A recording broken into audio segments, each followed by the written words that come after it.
and good evening. Let's get a mic check at the gate. Going live a little early tonight. But better to get it in than not, right? Tacos, E-Fits, Hoodie Ross. Much love to all the crew out there, all the mods. Thank you for the feedback. Fits. Yeah, we got a lot going on. South Florida in the house.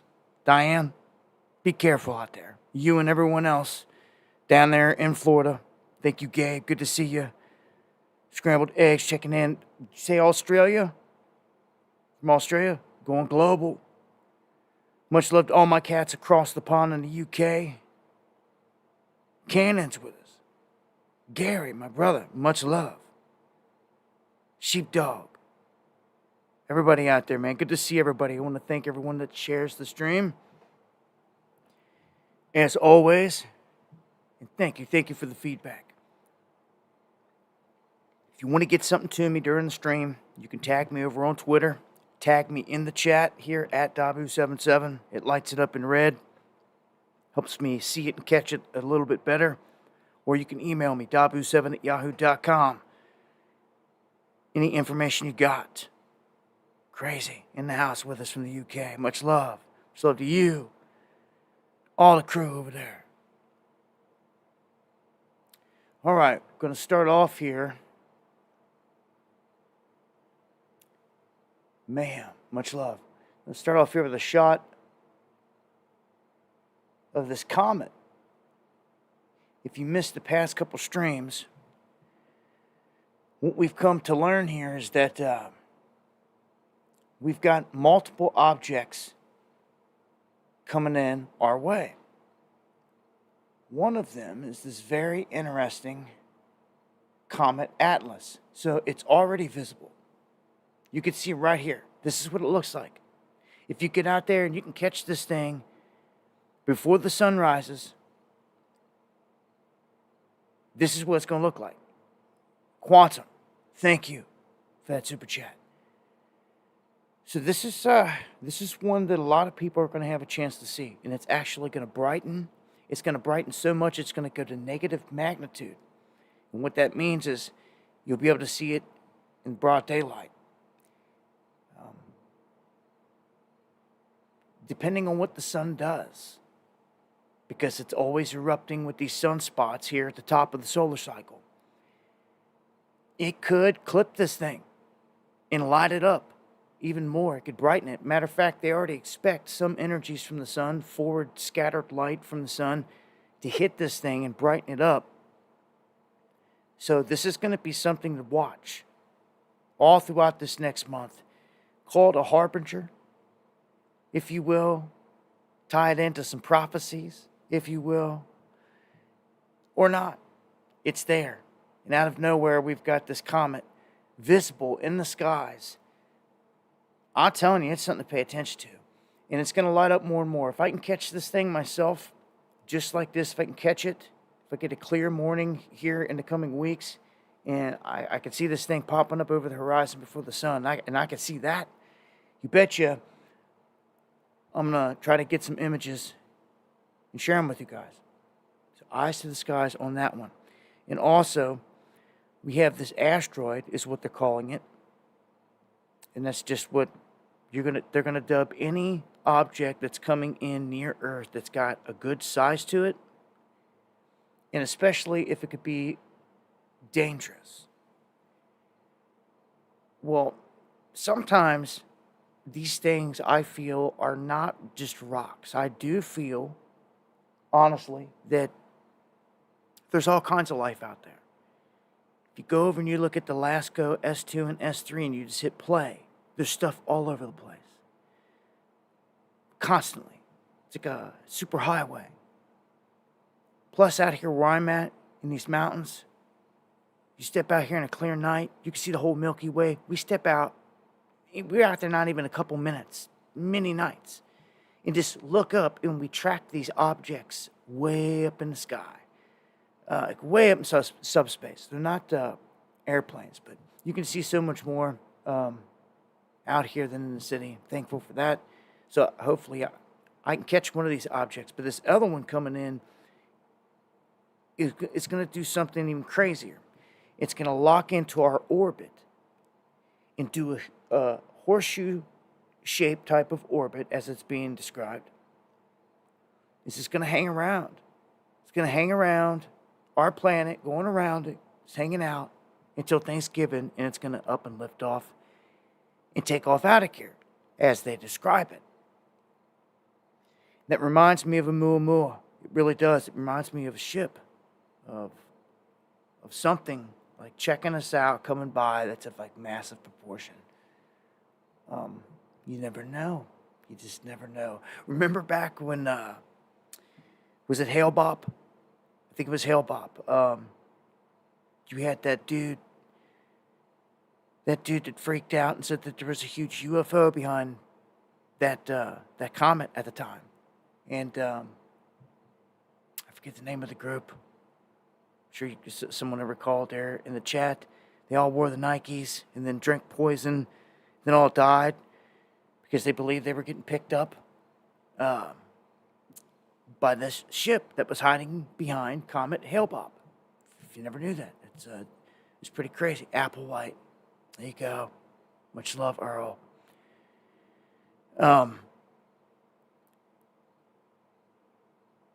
It's Heaven's Gate. There you go. Heaven's Gate, the Kuganzo. Sad, very sad situation, but I mean, all those people believed in something. At least you could say that. At least they believed in something to the death. This crazy situation. I think of the Kachinas. They were brought up in all that, the Indian prophecies and everything else. Signs in the heavens is what I think of. Also, right out of your Bible. We were told of these things. That's why I believe the signs in the heavens is real. I also believe there can be deception in the heavens. Something that we should be on guard for and prepared for. These goons, especially who's running the ship right now, man. This whoever's at the helm right now, they're sinking the ship. It's going down. All by design. I hate to say it, but there's nowhere to run, nowhere to hide. It's time to rise, time to fight right here and defend our base. Yeah, man. Got a lot to hit on tonight. Got to keep it pushing here. We got a hurricane bearing down on the country. So let's put some attention on this. I'm going to pull up radar Omega here in just a second as well, but this is Hurricane Helene. This is a high-end, actually, they're saying now it's going to be a Cat 4 when it hits. So guys, just be ready. These things happen, and just like this, the everyday person that's been down there working, caught up in life, hasn't had much time to check the news or do anything, is just now catching wind that this thing's coming through and it's going to be a Cat 4 coming right at them. You got very little time to get out of town.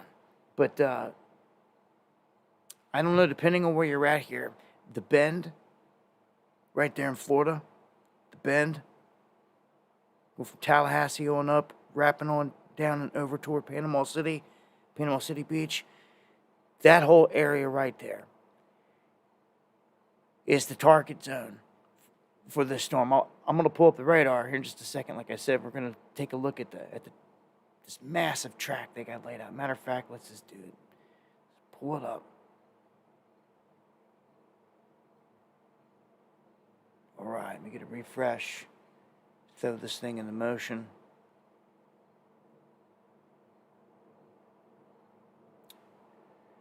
You can see now, this is the storm system, the projected cone.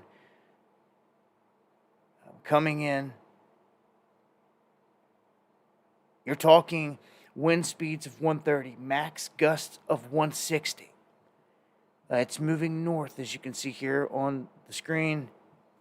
And it's given advisory number 10, which is stating that they're going to see massive wind gust in this whole corridor. You can see also potential tornadoes spinning up on the outer rim of this. So just be aware of that out there. Albany, outside Jacksonville, Gainesville, Tallahassee, all these places. The outer boundary could spin up dozens, like we've seen before, dozens of the small tornadoes. May not last long, but they can just cause some disruption. I have a plan down there. I'm going to shut this down.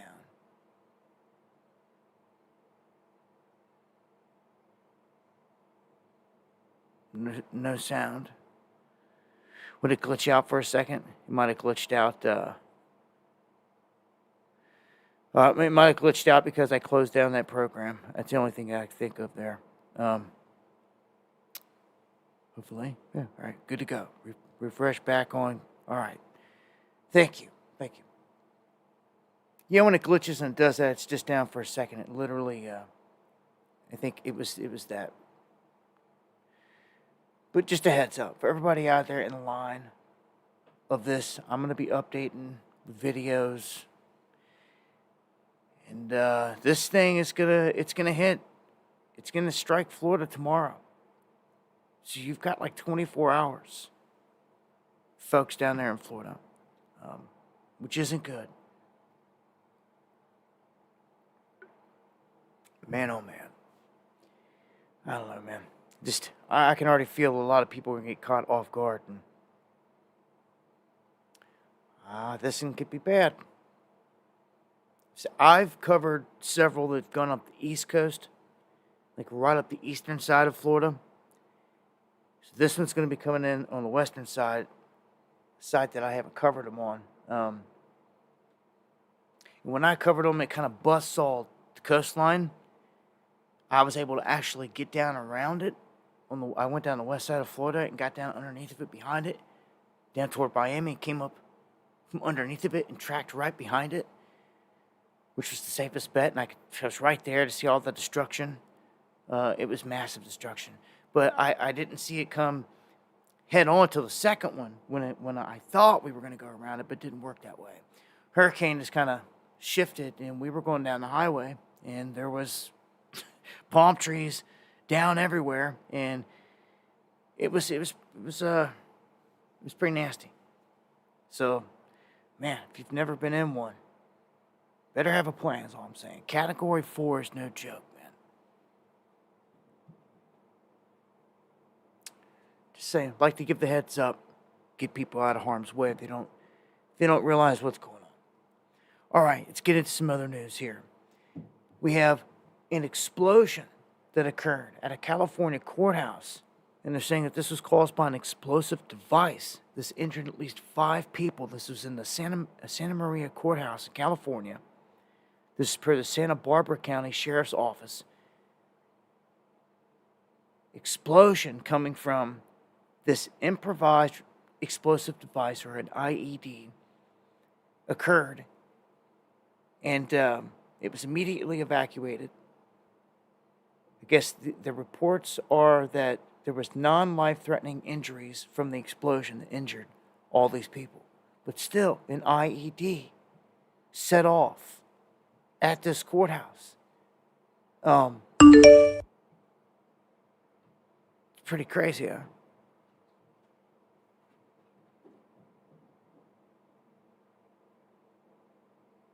Let me check something here real quick. OBS, get the OBS pulled up. I think that was a coffee alert just came through. If it was, I missed it. Much love and a thank you.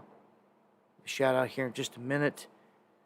There was another story here of, I don't think I have, thank you D. Thomas for those coffees. A judge, the judge that was killed in Kentucky now. If you guys missed this story, a crazy one. Some updates there real quick. The sheriff involved in that, Steins, he's potentially facing the death penalty. And, I mean, I guess that's to be expected here in this situation where he's murdered someone. But they say that this sheriff out of, what was it, Whitesburg, knew the judge well. They worked together. And as I said in the last show, there was some crazy stuff going on in town.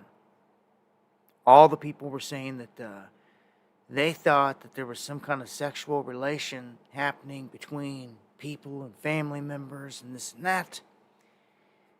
And from what I heard from people close to the situation, this guy caught wind that the judge had the sheriff's 17-year-old or young daughter over with his wife having a little fun. And whatever that meant, whatever that ended up happening.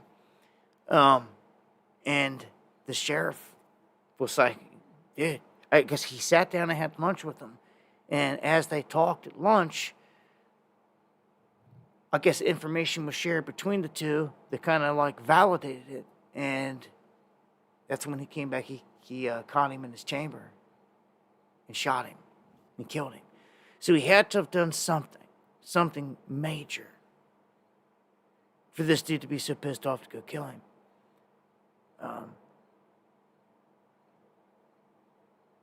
And yeah, that's corruption. Now what you're hearing from all the witnesses and all the people that are in town that live there is they're saying it's been nothing but corruption. And Cannons, thank you for the 10 memberships. Welcome everyone to the underground. That just received from Cannons. Salutes. Flip-flop, Lizard, everybody out there. Salutes, Cannons coming in strong, my brother. And if you don't know, a little backdrop on Cannons out there, for anyone that doesn't know. Cannons was with me when we went to Area 51. Me, him, Spiro. We took quads up to Tikapoo, and we peeked right down into Area 51. The legendary Area 51. It's very real. We filmed it, and yes, even though it was 26 miles away, we had the tech on us, we had the cameras and all that stuff, even got a drone up. Got the first ever drone footage. You could barely see it, but I got it. You could see like one little white speck of a building, but I got it. I went straight up, and that crazy mountain wind about took my drone down. It was a hell of an adventure. Took four-wheelers and then hiked. It's crazy, man.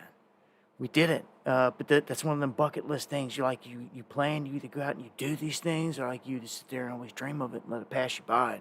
We were lucky in the sense that all things aligned where we were able to do that, pull off that trip. Stayed at the little Alien, which I'll never stay at again. I had a blast with the Cannons. Would love to do it again. Would love to get a west trip. And if I could pull off anything by this next spring and this country ain't gone to hell, and I can get out west and we could do a conference in Las Vegas, like I said, or anything like that, I'll stand on course. I'm aiming for it. But yeah, so much we could do out west. So many different cats to check in with, so many different things. But I to be honest with you, I'd have only limited time out there, taking in advance. But only have a couple, 2-3 days. It's going to take me a couple days to get out there, a couple days back. Just saying. But hey, we'd get it in. Vegas would be the target. Who knows? Who knows what else? All right, look. Thank you, Kathy. Much love. Thank you for the super chat.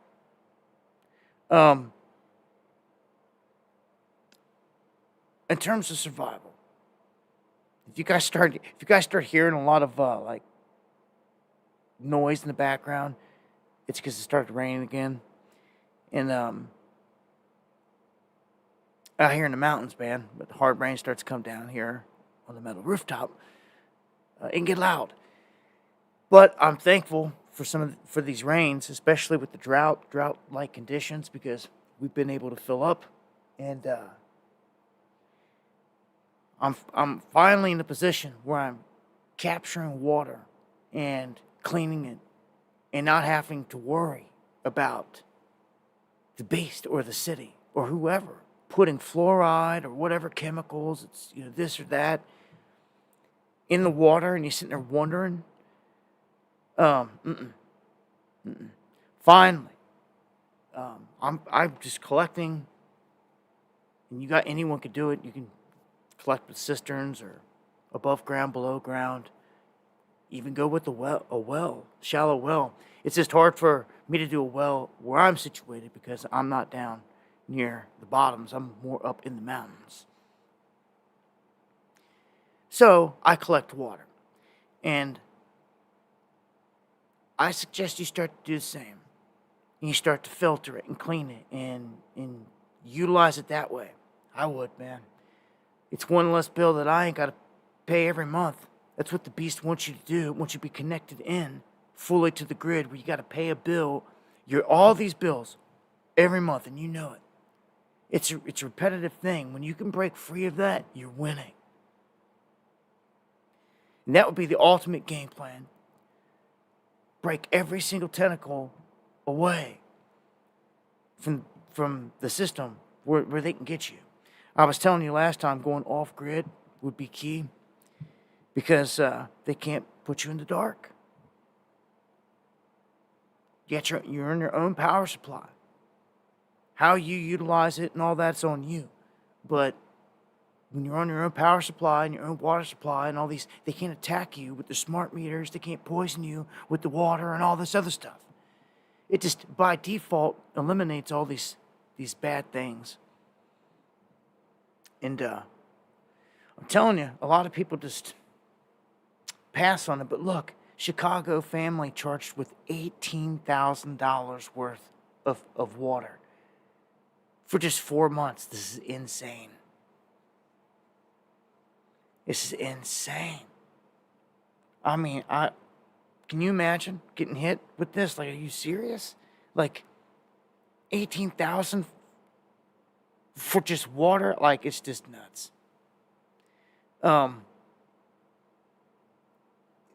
This isn't the first time we've heard of crazy stories like this, but it's happening. I just couldn't imagine. With 18,000, you know what you could go get you? You know, with 18,000, what you can go get you? You get you a much larger system than what I've got. But let me tell you like this. For every gallon of water right now that you want to store, expect to pay it like $1.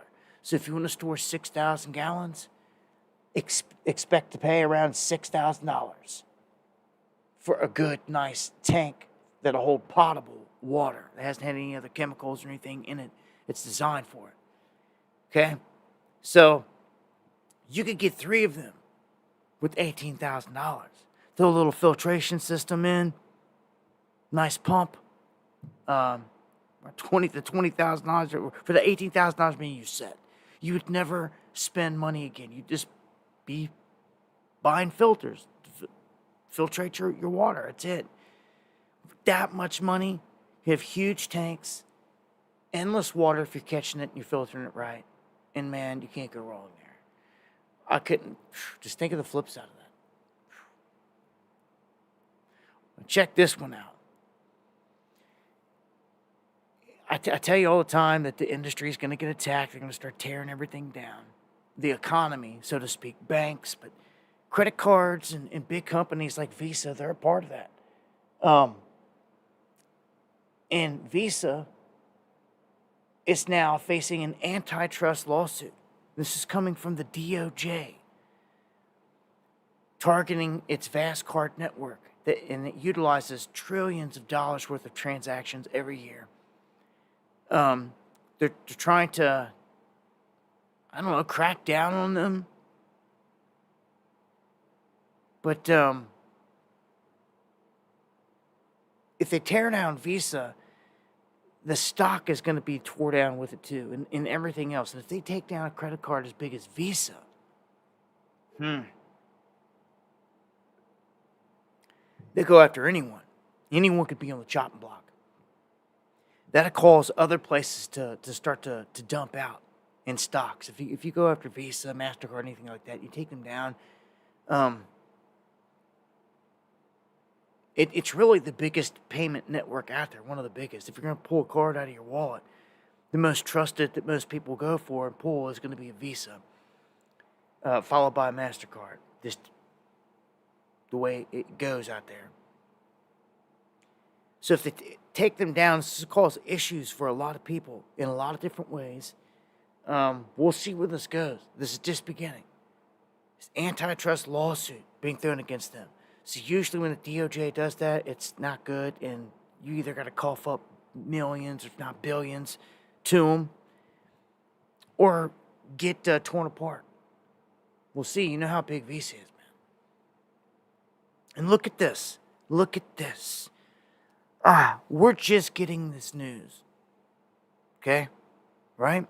We're just getting this news of this antitrust lawsuit. Just got broke to the public and all this, right? Well, this is where you catch crooks being crooked, right here.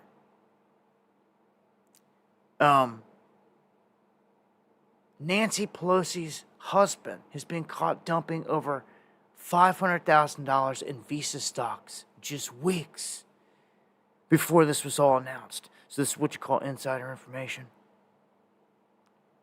All that stuff. Without a doubt, and they're just getting away with it. They're just getting away with it hand over fist. So they knew. Anytime you see something like this, it's obvious they knew. He got a heads up from his buddies, his pals, at whatever meeting, whatever dinner. This is going to happen. So he may have known about this for a month or so. They're saying this week, so he probably caught wind of it, decided to make the moves. Will he go down for any corruption? I doubt it, but he should. This is obvious. They're all doing this. They're all doing this. It's insane. It really is. Remember, Warren Buffett, and I've got another one on Warren Buffett lined up here. Right here, the very next one. He dumps more of his shares. So now all these guys are selling huge off tip. You better pay attention to this, man. Because it's going down.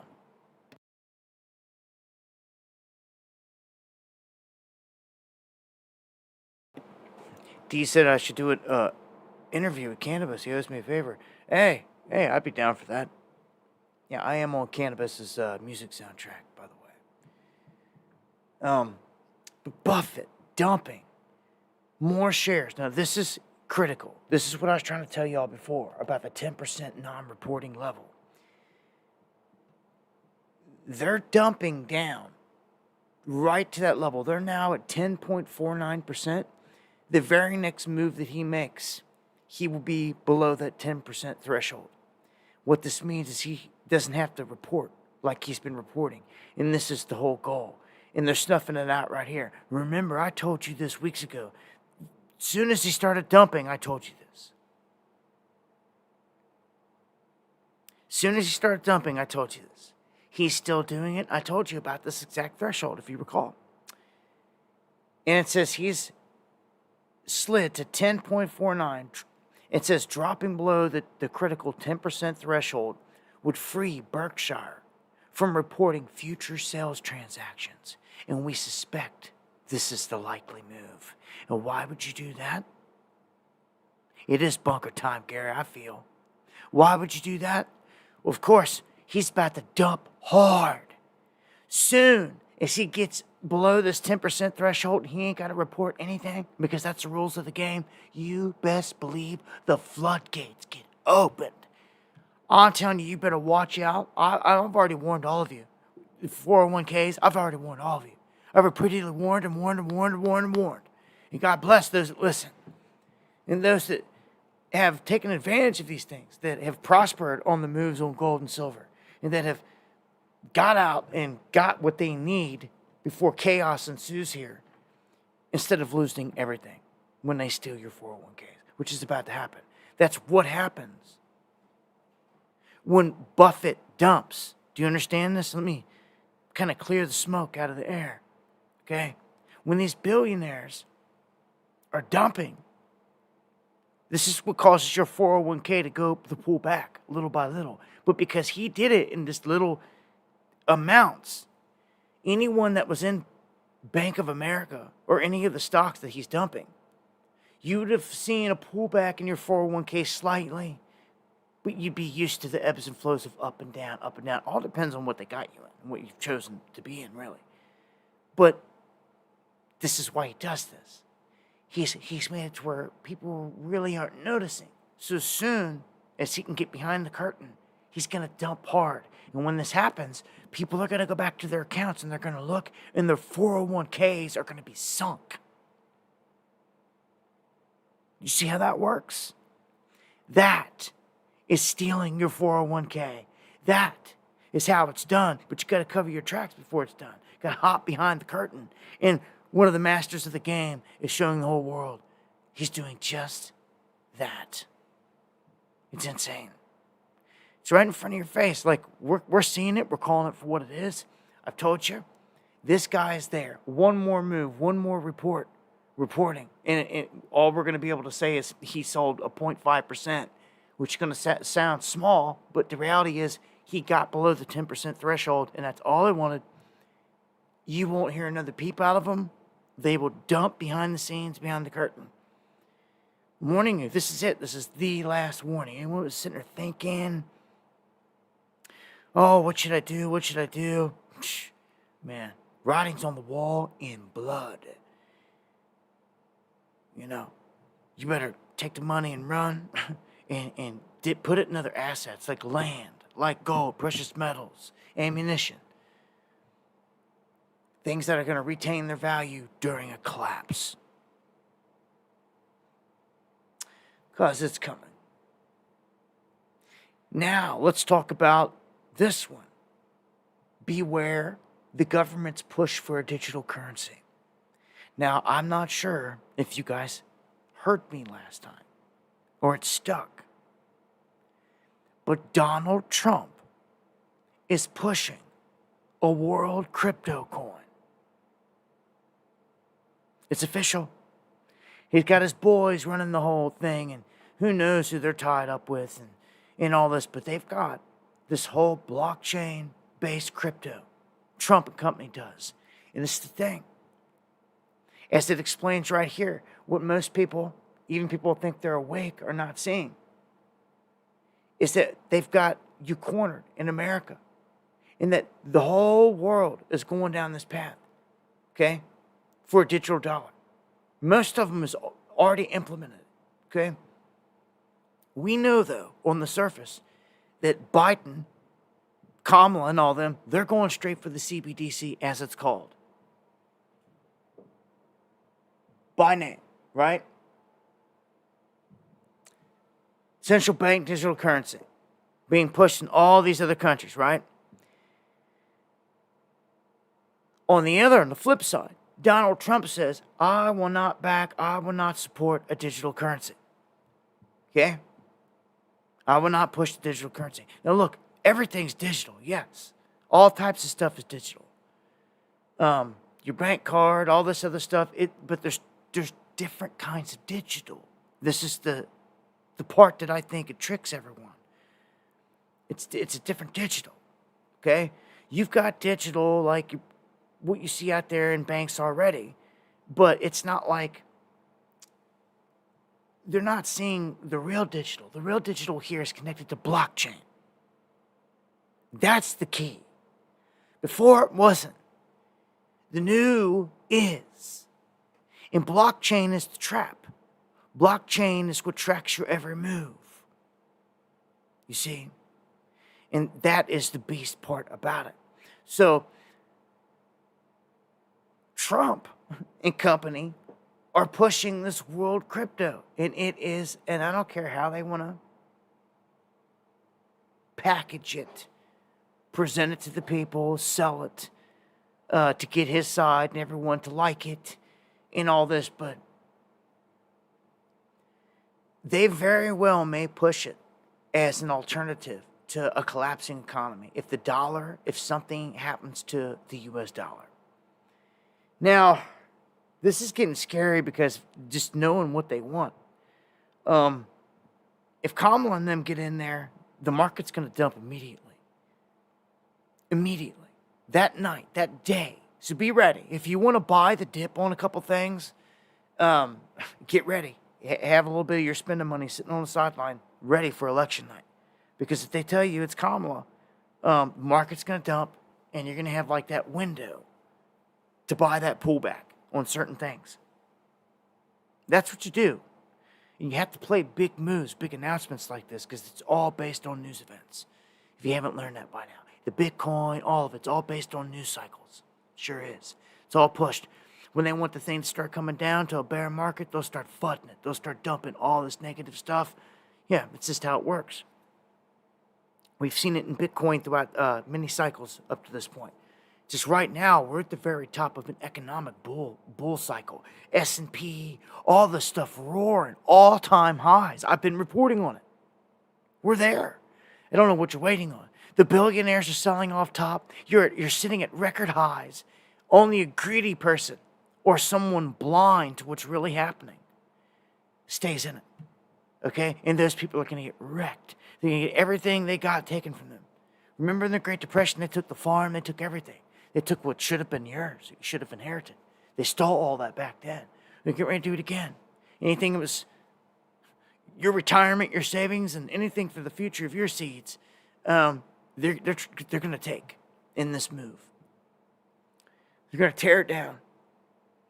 So look, China has already adopted and issued a digital currency, which it not only allows them to surveil the people and seize the people's financial transactions, but it also works in tandem with its social credit system to punish individuals that want to rise against the beast and reward those that want to snitch others out. Let's get a couple $100 extra show up in your account one day because you've been over snitching real good for them or something. And that's going to be an incentive. And that's scary. Because when you turn the snitching into an incentive and you're paying it openly out there, or behind closed doors, I mean, no one's ever going to say that, yeah, or even be able to prove what money is for at this point. When the government's just going to say, oh, it was for support. What are you bitching? Like, if you're going to bitch, we'll just take it back. And we'll delete or suspend your wallet. It says it right here. They'll just shut down the digital wallet. Well, that's what most Americans don't realize happened here. Every bank, even yours, because they've been ordered to, have created a digital wallet for every single person, every account that exists. They are ready for this. So, and I've said it before, when this crisis goes into motion and you can't get money out of the bank because of a cyber attack, a hack, or a glitch, they're going to come to the rescue and say, here, take this. This is just a digital form of what you had in your account. You had $2,576 in there. Well, guess what? You still do. Now you can spend it through this digital wallet, is how they're going to say. It's what they're going to do. And guess what? The people are going to eat it hook, line, and sinker. Especially in a crisis. Hook, line, and sinker. It's just like they want. They want it no other way. Matter of fact, that's the way they have to have it. They have them file in quick and just jump on it without thinking. Create the crisis. They provide the solution. The oldest trick in the book. They're about to do it. Large scale. Large scale. Large scale. And don't think they ain't ready. They lock down the whole world. They're ready for big things. The dollar's next. To digitize the dollar, you need the crisis. I don't know if it's going to be a cyber attack or a glitch. I'm caught between the two, but it really doesn't matter. If you can't get money out of your bank, it doesn't matter what the excuse is. It's over.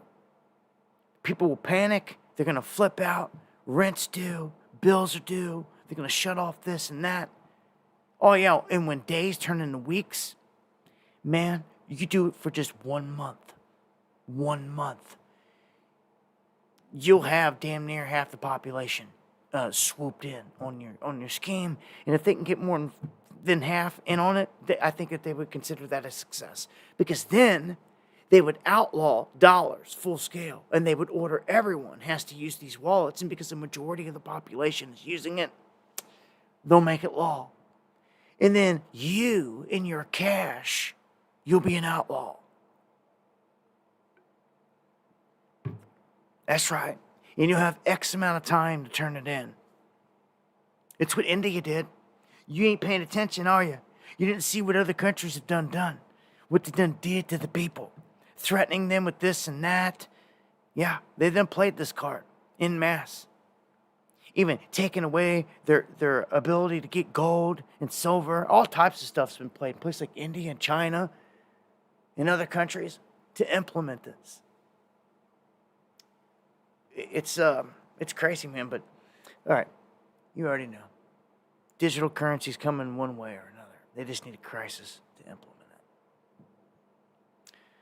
Now they're saying home prices are about to explode. So if you've got a house out there and you want to sell it, I take advantage of this peak. I would. If you bought a house 4+ years ago, you're in the plus. You're in the positive. For sure. And they just cut the rates. This means refinancing. The rates on refinancing a house have cut back. This is what they say is going to cause an explosion in home prices. Whether people can afford it or not, that's a whole different ballgame. But it's going to cost them to go through the roof. Okay, so if you've got the home and you can sell it, I'm telling you right now, to have a plan to get away right now, now's the time, man. I don't know. I thought that locking everybody down was a sure enough sign that it's getting tyrannical and you need to get out of the city. You need to even get out of an area if you don't trust it. Even if it's a neighborhood or if it's some people around you. Large scale, if you don't think you can survive there, you should be looking for somewhere to survive. And that's all I've put myself into doing since day one of lockdowns. For years now. And right now, if I was someone out there and I had a chance to sell my home and make a nice profit and like build, I would do it. And I wouldn't be afraid of it. Learn some things, get out there and make some moves is all I can say right now, man.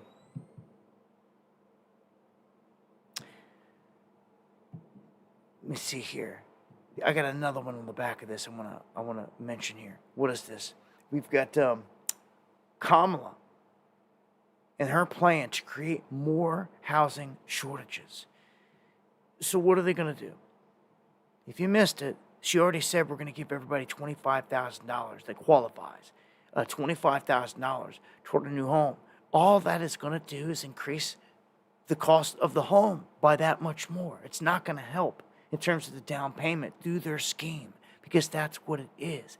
It's not just a straight up, here's $25,000 cash to go put down on.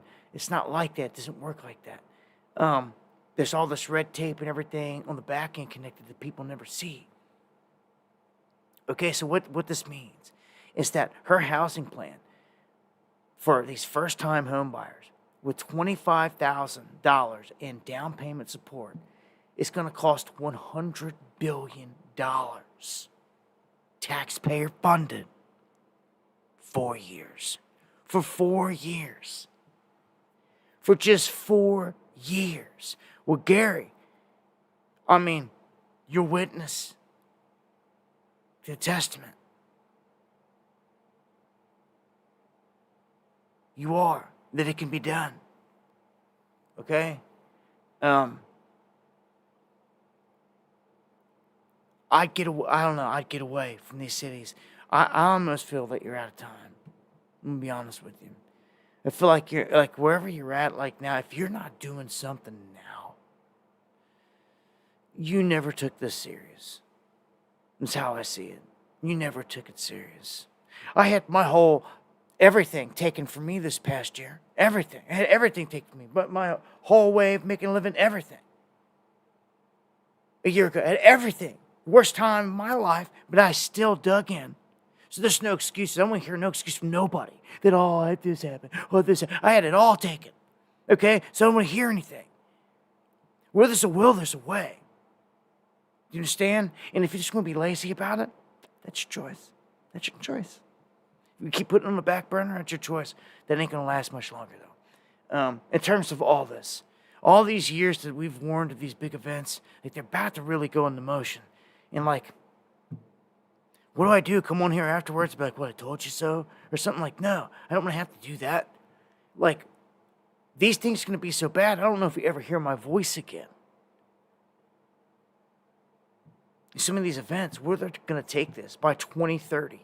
We know that's the window. I mean, look, man. 2025 is about to happen. It's like literally a breath away. Okay, so that's 5 years have flown by in a blink of an eye. And all you got is 5 more in your 2030. Huge things are going to happen. So people just keep putting it off. I think it's just the most foolish thing. It's going to cost you everything. Yeah. I don't want to hear it. Zero excuses after everything I've been through. I would tell you that, yes, if you can take advantage of this opportunity at the top of the market to exit, take that cash, go into the markets. Let me go look here.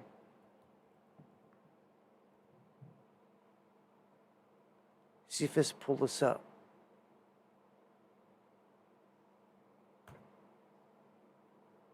Where's lumber at?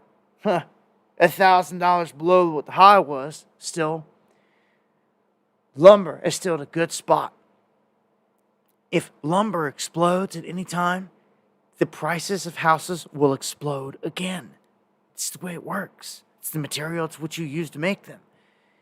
That's what caused the explosion last time. But it's pulled back. It's pulled back, but now we got a separation. The prices of houses are taking off, but the lumber market's still low. So this causes a built-in effect. Lumber will rise. I'm going to tell you, it's going to again. Okay? Everything has its pendulum effect. It's ups and downs. It cycles. Lumber will rise and spike out again. Probably in another crisis event. And when it does, it will cause houses to just catapult. That is going to be, to me, capitulate. That's when it's going to go like. That's when it's just going to go parabolic. You got to hit this window if you're looking to sell. In my opinion. And I built something, man, somewhere far off, away from other people. That's all I could say. A safe haven. But I think you're out of time to do that. You're probably going to have to go buy something somewhere. Or get one of the little mini homes and convert it, because that's what a lot of people are doing. Get one of these little, like down here, there's a couple places that specialize in them. You can get them fairly cheap, built pretty good, and just do the work yourself. Put up the walls yourself, run the electric yourself, put a mini split in it, run it all off of solar. Dig a well, 30, 40-foot well, access some water, throw some filters on it, man. It's not all that hard, man. I'm going to keep this pushing. I guess where there's a will, there's a way. If you build it, they will come. So, shout outs to Gary on this one. U.S. Capitol hit by a large-scale dark cyberweb attack. Nation's capital rocked by a large-scale dark cyberweb attack. Sounds like some blackmail coming out of this, if you ask me. Passwords are leaked through staffers that were signing up for adult websites. So in the porn capital of the world, D.C., these staffers signing up to these places in the dark web, getting honeypotted, and then held for ransom. So, and now they've got their passwords to all their stuff, and all this. So,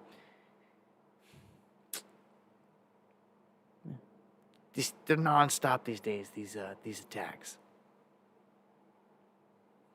All right, let's get some updates, jump into some of the political stuff here. Coming up on top of the hour, and anybody just now checking in, yeah, we've been live for an hour already. Had to go live a little early here tonight, cover some things.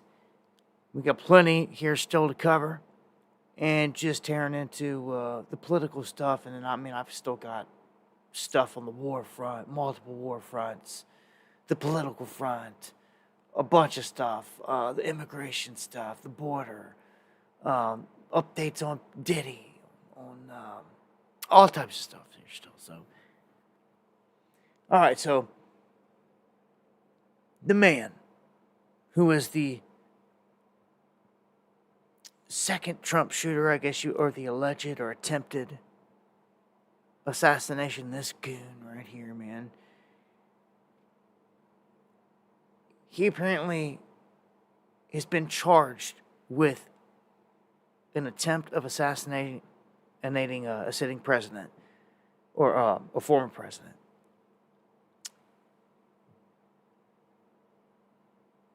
We wondered if this was going to happen. I'm trying to get this to pull up. All right, here we go. He was initially charged with 2 federal firearms offenses. The upgraded charges contained in a 5-count indictment reflect the DOJ's assessment that he methodically plotted to kill the Republican nominee Donald Trump, aiming a rifle through the shrubbery surrounding that golf course. So, you know, just that right there. So it got him the charge. We were wondering, it definitely was not right if he did not hit with this charge.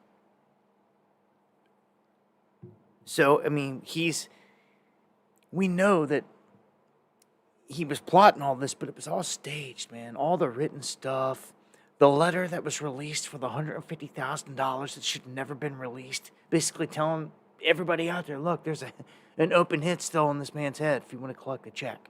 That's basically what he was saying. And the DOJ knows that. Crown Jewels, much love. Hope all is well. Anyhow, this guy got hit with that charge. I wanted to update that. And his son gets nailed on child porn. Hundreds of files depicting minors being sexually exploited. So yeah, that man I just showed you, his son, Orrin Alexander Ralph, was arrested on Tuesday after being charged with the receipt of child pornography and the possession of child porn the previous day. They're saying that he was indicted for trying to, or no. Let's see here, senior law enforcement, that the pair were father and son. I don't know, they're not going into any greater detail of how they nailed him here, but they got him. I mean, you got to think, this so-called shooter gets taken down. They had to be tearing through every single thing around him. Communications, text messages, emails, and a lot of that, I'm sure, was with his son. And they found all this when they went looking underneath that rock. So, that's what it gets. Here is the other one here. A former New York judge kills himself. This is crazy. I've got some crazy stories here tonight. This is one of them. Former judge kills himself. I just talked about how the Kentucky judge got shot and killed. Kills himself as the FBI arrived to arrest him and get ready to kick down the door. So he knew that this was coming. This is a former prosecutor and judge in Orange County, New York. They arrived at Stuart Rosenwasser's home, a retired judge, and he opened fire on the agents. And apparently, this all went down, and he ended up killing himself, they say. And apparently, they are bringing an indictment against him, saying that he was accepting bribes. And this isn't the first time we've seen this. we've seen a lot of dudes here recently throughout the past year get hit with this bribery thing, with bribes. It's not surprising at all, because that's how the political realm works on the dark side. But it just goes to show how many people are affected. Judges getting bribed and paid off and all this left and right. And he was one of them. And they busted him. Instead of going down, he decided to shoot back at agents and then ultimately take his own life. So, kind of a crazy one there. All connected back to bribes and, again, another indictment. Here's one. FBI agents raid the Carosoft Technology HQ near D.C. This is a major cybersecurity contractor. They have ties to Google, CrowdStrike, Microsoft, Oracle, and other U.S. agencies. They're huge in connection with all this. So, federal agents from the FBI and the Defense Criminal Investigative Services, DCIS, raided the headquarters. And this is in Reston, Virginia. Now, Carosoft is known as the trusted public sector IT solution provider. So, what they're saying in the end here is that they're looking into them because of their business and their ties with another business that is under investigation. Saying that it's not them directly, it's just they're tied in, they were doing business with someone else that's under investigation. But they could say whatever. What we do know here is that federal agents have gone into this place that is pretty key here. They sell the IT hardware and software to all the government entities. So somebody put a bug in there, a back door. You know, these things can be done. John McAfee did it before they killed him. He sure did. Salutes an RIP soldier. But yeah, it seems they're geeking. They're going into this company that sells all this. All right, they're cracking down on the last one I told you. They put out an alert for any vehicle, anything that is sold electronically from China, that we should be on alert and it should be put on a list and not allowed in. Why would that be? Because it could be hacked, it can be controlled, and by golly, if I would have said this a month ago, you would have thought it was just conspiracy. But now that it's actually happened, and they've blown people up randomly all over the place, targeted, it was in a certain area, just all over. All these pagers, radios, solar panels, everything. Are you kidding me? All these things can be turned into a weapon by cranking up the frequency and the vibration on them and exploding the lithium batteries in them. It's like, I said it before, what happens if they try to do this with iPhones? How many people are going to get blown away in an instant? It's crazy. Something's going on. This might be tied into it like that. But just saying, a lot of raids. I'm going to play this clip here real quick, man. Just to kind of preface where we're going here. It seems like this country is coming to an end. They're destroying it. I'm going to play this clip here. Brett Weinstein, PhD, speaking on where this is going. Then give some thoughts. This is potentially the end of the West. It's now or never. This is, in my opinion, absolutely urgent. People's fancy rationales for staying on the couch and not voting because they don't think their vote counts, this is no time for that. This is no time for what I have done in past elections, which is, to vote my conscience and vote for people that I knew would not be elected. There's a time and a place for that. I do not believe this is the time and the place. This is the moment at which we have to defeat whatever that force is that has taken over our system and targeted all of our rights. We are in a better position than Europeans are because our Constitution is better thought out. We are kind of last on the list from the point of view of the degradation of our rights. Yeah. This is the moment to realize that whatever our ideological differences may be, Yes. are completely unimportant if we lose the republic, right? If we are to fight about the differences between what conservatives and liberals see, it has to be after the republic has been put back on a course with a future to it. Absolutely. And I hear that, and I gotta say, you know, there has to be some common ground. There has to be some kind of peace. You have to set smaller things aside, or we are going to lose this country. We're going to lose the republic, as he said there, because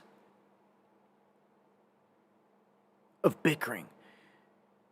We need to get over the left-right stuff fast, and we need to realize, like, everybody needs to see we're getting invaded, and it's already begun. They're bringing them here to wage war against us and to replace us. It has already begun. You better get situated into a spot to fight this fight. The invaders are here. It's only going to get worse. If they hand you Kamala, it's over. It is over. That's just in a matter of a very short matter of days, man. Weeks. That this all happens with this election. If they give you Kamala, if it happens, it is over. This country's over. Over. Trump's even said it as much. Everyone said it as much. If that happens, it's done. And remember, Trump said he won't run again. So there's no carrot on the stick no more. There's no more 4 more years for anyone to wait. What are all the Trumpers going to do if that happens?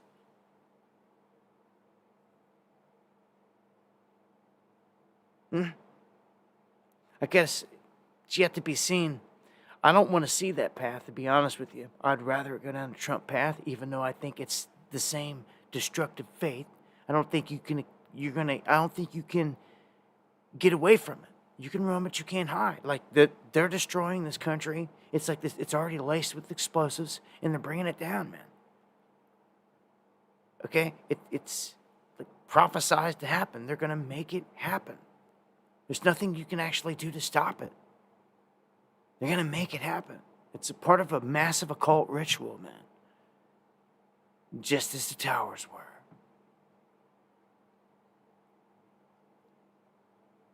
Manly P. Hall, Master Mason, wrote a book on this. It's not a secret. Their whole plan to bring this place down. And they've done it. They built it up. They walked it out. They monopolized, capitalized, and they've inflated this thing to a max point. Every bubble pops, so to speak. This one's going to at some point. All right, let's jump into the world stage here in the theaters of war. This Biden administration, whatever you want to call it, it's pushing what they say is a ceasefire plan. I don't buy none of it. It's all corruption. It's all corruption. The IDF warning of a ground invasion, we know this. It could happen at any moment. It could be the major headline tomorrow. You could wake up tomorrow morning and it's done begun. Huge events are going into motion. And what is weird is multiple battlefronts could start to converge. And this could drag the whole Middle East into major war. I mean, this is world war. That's the definition of it. Okay? Especially when you tie in the whole NATO-Russia thing, which we're right there. And I'll get to that here in a second. Anyhow, the ceasefire plan just isn't going to work. Israel does what they want. At this point, they've shown no one can stop them from going south, north, wherever, and launching missiles wherever they want. They've gone all the way and smashed into Gaza. They turned around after they did that, and they've gone north, and we were like, oh, dude, they're about to go to Lebanon. Like, nobody cared. Everybody ignored it. Whoop, they went into Lebanon right after they blew everybody up with pagers and walkie-talkies and all this other stuff, which they deny. They say it wasn't them. Okay, so Hezbollah fires back, like for the first time, deep into Israel territory. They targeted Mossad headquarters.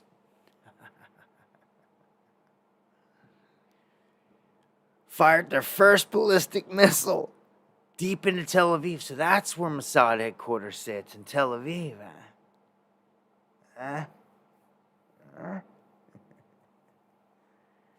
Marks the first of the war and the deepest that Hezbollah has ever tried to send a projectile into Israel.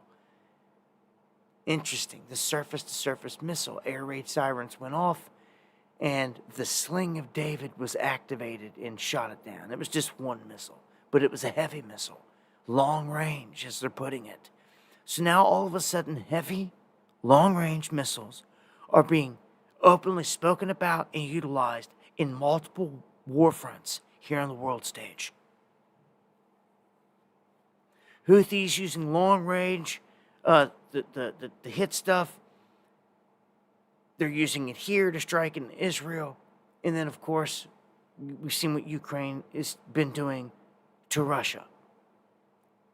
So, check this out, though. If Hezbollah, which is just one layer out there to this whole thing, one group, if they collapse, they are like the frontline soldiers doing all the bidding for Iran. And it is the truth. It is the way that it's set up.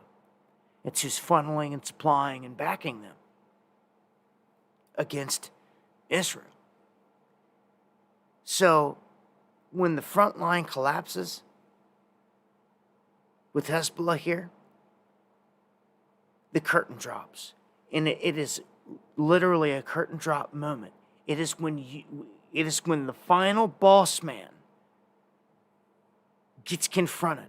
Iran has always been the very last big bad boogeyman on the list. Of course, you can argue Syria's up there with it too, but Israel's pounded Syria so many times with missiles, and it's still doing it. Every day, they're just like, you can get it too, and they just start pounding them. Matter of fact, I've got some stories on that. Biblical stuff can take place at any moment. But just know that if Hezbollah gets wiped out, all their main leadership, and everybody starts running and hiding, Iran's going to have to switch it up. I don't know. We don't know where to go from there. But look at this.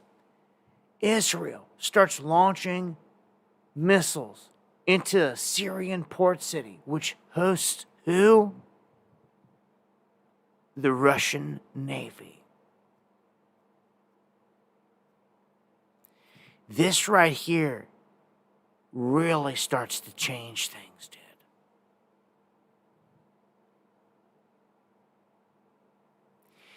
They are for no reason striking into a port that has nothing to do with the tactical war front that they're fighting right now. And just overshooting and striking out of nowhere. This port, which houses the Russian Navy.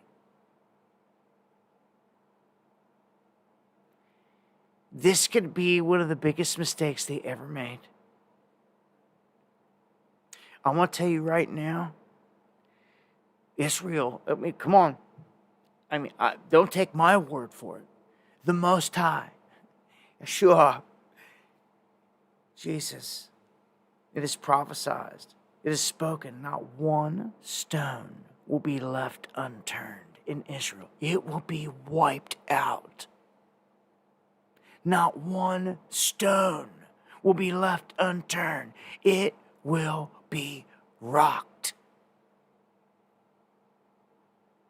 Who will rock them?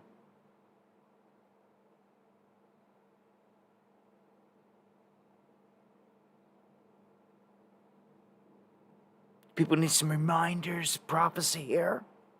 There's also another prophecy that speaks of Russian troops occupying the Holy Lands. And to protect them after a military occupation. Why would that happen? How would that happen?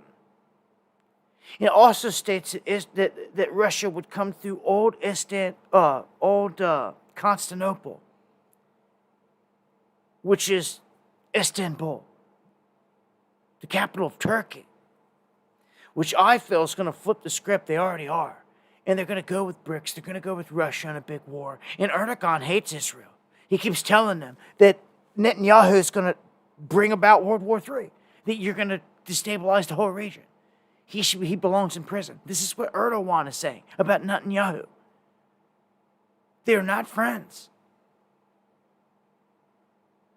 This in Russia and Turkey are here on this world stage. Biblically, I am telling you. If it opens up here, what's crazy is we have staged and housed our military weaponry, our weapons in Turkey. If they flip on us, dude, wouldn't be surprising, but it's not going to be good.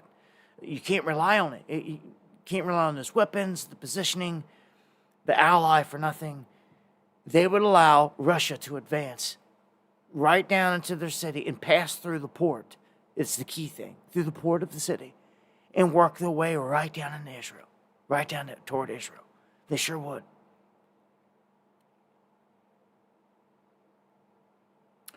Who's got all these missiles? Iran, Russia, China, they're all on one side. Guys, one side of World War III is clearly painted.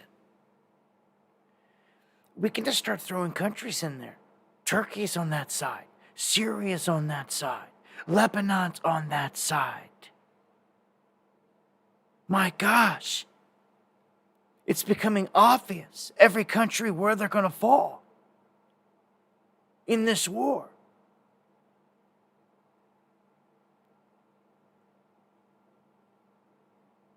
The biggest wild cards out there have been Turkey, India, which still are. It could go either way. Because if you sparked a big war between India and China somehow, which they've been skirmishing, and get them to lean toward the U.S. side, that's the only way you have a chance, to be honest. If you're talking military numbers and men and manpower, it's the only way. And to put a wedge into that whole region. If not, I mean, India's already a part of BRICS. They're already a bit part of the bigger conglomerate. They're seeing past their smaller differences with China, like we were talking about earlier, like we should do. The left and the right, we should see past the smaller differences to see the beast ahead of us. They're doing that. And that's the scary part. If they remain that way, if India stays on the same side as China, Pakistan, Russia, Turkey, the whole freaking side of the planet over there, it's over. It's over. I do not see how we win anything. There are no winners.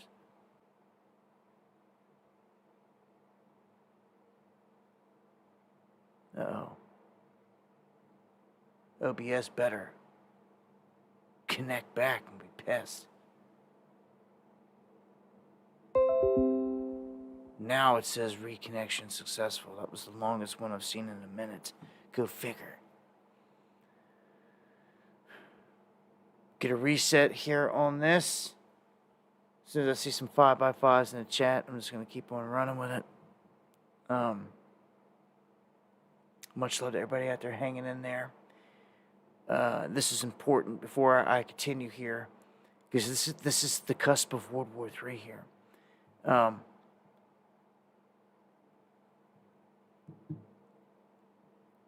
This is big. Oh, I thank you, E-Feds. That was quick. Okay, so it was better than I thought. Look at this. Russia issues a rare blanket condemnation of Israel in their offensive in Lebanon.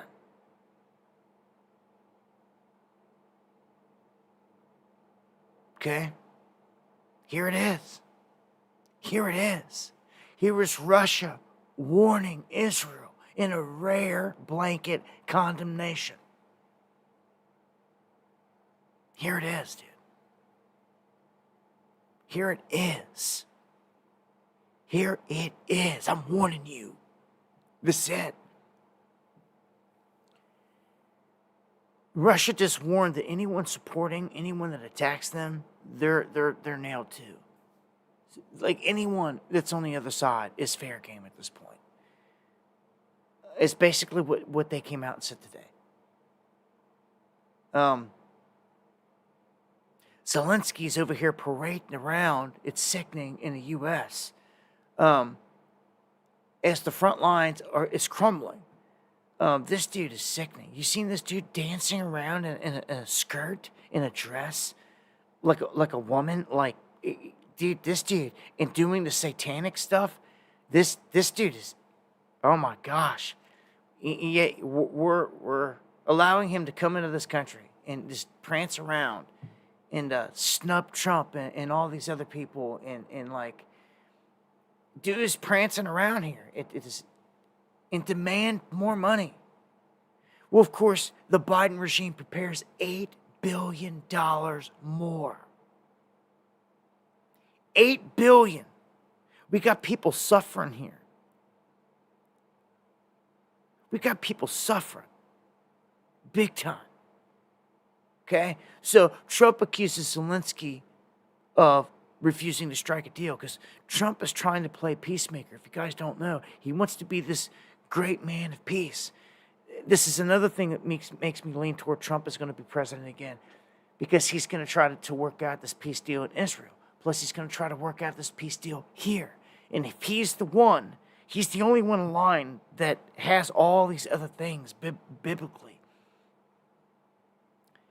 Kamala sure doesn't, in all these departments. And he has the blood of a United States president. Kamala does not. I was looking into myself. I cannot find no connection that runs her father or mother into their bloodline, the presidential bloodline, which means she can't be, which means she won't be. That Biden will write this out. She will not be installed. A lot of crazy stuff, man, going on with this, but let me keep it pushing. Ukraine needs to be realistic. They got to give up territory to Russia. And this is the Czech president. This is people from the West saying this, like, look, man, just take your losses. You lost Crimea. Take your losses on the east side in Luhansk and Donetsk. Give them to Russia. They're not going to back out anyway. Let them take it. Redraw the lines. Chalk up a peace deal and be done. Okay? Yeah. He's trying to be realistic about it and more reasonable about it, saying that, Russia's not just going to give back all this territory they just won. It's not going to happen. And I know they're not. They're not going to.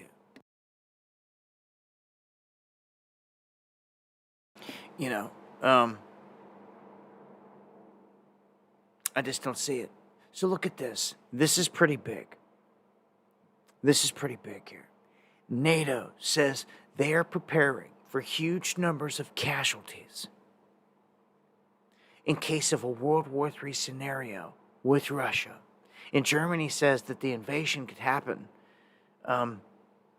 It says within this decade, but it goes on to cite that 2029 is when they think that things can really go into full-scale motion. So again, right before 2030. If something isn't worked out, you could burn right through a whole Trump presidency.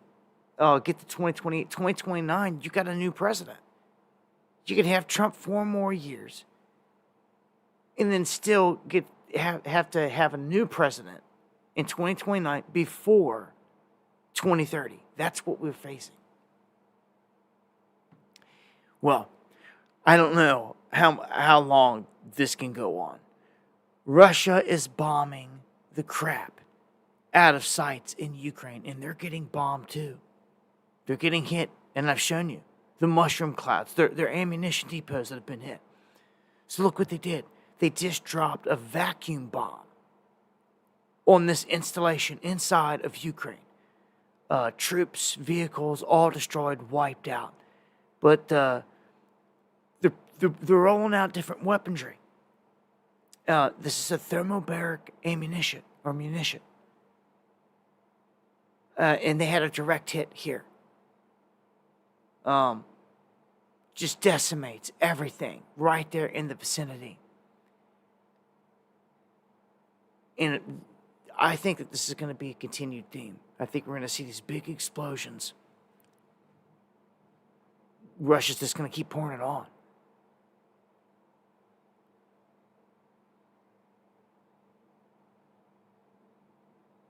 Good points, Kev Barr. Exactly. Yeah, I mean, it seems like they want this. You know, we seen that mushroom cloud the other day, and we've been waiting for just that. And we got it to, like, signify it's begun. And look at the red banner on here. It says Putin orders changes to Russia's nuclear doctrine. As soon as I hit the next one, that's what it is. And here we go. Putin orders these changes. Okay? And so that you know what happens now. Here's the very next one. It orders them. Okay? And I just want to touch on these first couple because these are the important ones. They've changed up what it's going to take for them to strike someone. This is a huge deal because we just hit them deep inside of Russia, causing that mushroom cloud. We used drones. Remember, he was warning the use of long-range missiles and yada, yada, yada. That means we can use nukes. But, well, then they didn't use them. They used drones and got the same effect. So now he just come out and he says, well, we don't think so. If you want to try that again, if you want to try to hit us like you just did, long range with drones, guess what? We can use nukes. Dude, it's on. It's fair game. After the declaration that what he just did here tonight, and let me tell you, he's changed it big time. Listen to this. Let's start off at number 1. Attack by a non-nuclear state. The first proposed update to the state policy expands the category of states and military alliances to which nuclear deterrences apply. It supplements a list of military threats intended to be neutralized by the deterrent. This would treat aggression against Russia by any non-nuclear state, but with the participation, backing, or support of a nuclear state, as a joint attack crossing the nuclear threshold. While no countries have been named, as written, this would clearly apply to Ukraine striking Russian territory with weapons supplied by the United States or its nuclear NATO allies. This is it. This is a clear definition that if they launch with these weapons out of Ukraine, we're all fair game. We are fair game.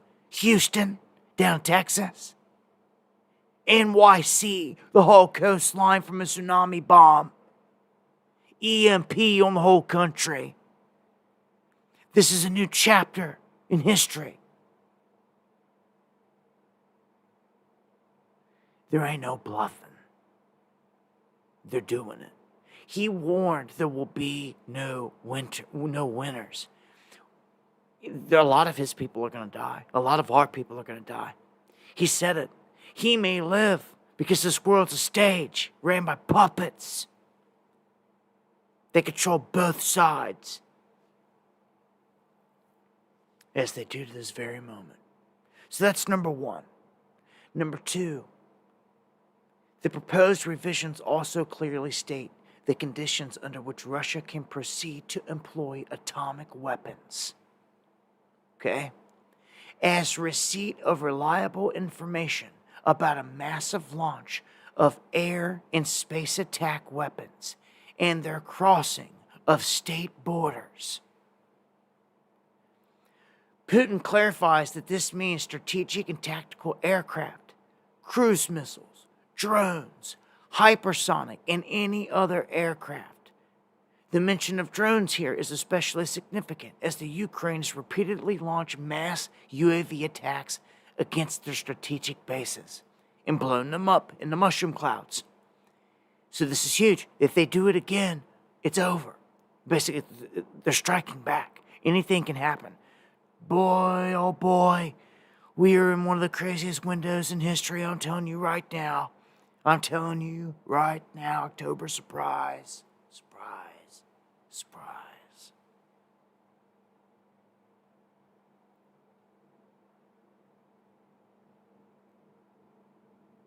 Listen to this one. Number 3. For the first time, Russia has spelled out that its nuclear deterrent weapons can and will be used in case of aggression against Belarus as well.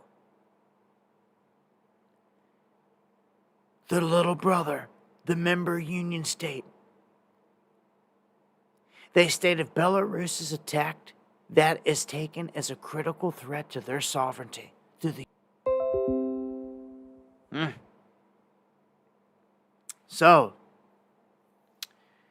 try to keep it pushing here through another OBS. Oh, the audio gone. Hopefully it's back. If it drops out like that for a second, bear with me. OBS just drops out for a quick second back. 5x5. Thank you, eFits. It was quick. Okay, Trump says he will destroy Iran if it harms U.S. election. Remember the last stream, what I said? They keep telegraphing something with Iran and Trump. They just keep doing it. Remember, they just hacked Trump and gave all the information to the Biden administration. Get out of here. I'm not buying that. So now Trump's saying he will destroy Iran if it harms a U.S. election candidate. Any candidate. Saying that he will destroy them.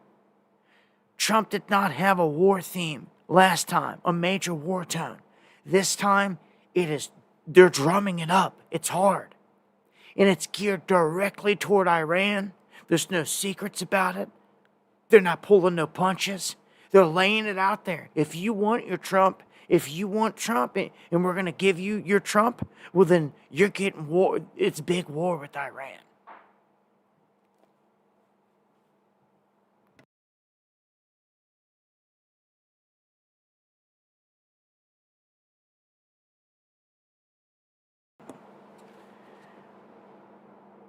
So I'm just laying it out there.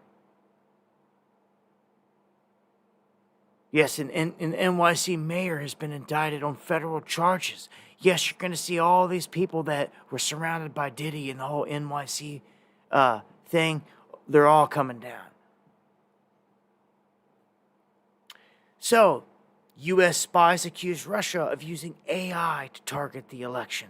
So now they're trying to say the alphabet gangs are trying the same old Russia crap and saying that they're using AI to influence to give the advantage to Trump. When Russia's leadership came out openly here not long ago, and what they say? They prefer Kamala. So all this is garbage then. I feel like they did it on purpose, just because they knew they were going to try all this. Just to throw it in their face. And it is all done by design. So, the whole key here is to hear the locomotive coming before it runs you over here and get out of the way. At least kind of get some telltale signs here that whatever's about to happen, you get a hint of it. So, Russia has this secret project. It isn't secret no more, is it? They are developing advanced drones, and they're doing so inside of China. So do you know what this means? Look at the timing of all this. Leaks are showing Russia has a secret project developing advanced drones in China.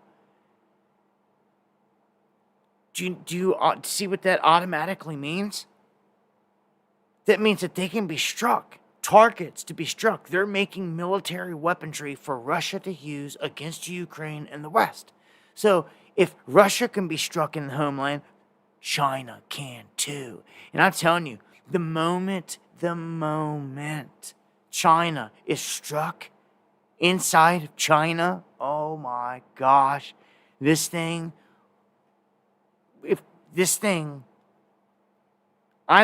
will go to a place I don't think many people ever thought possible. Real quick.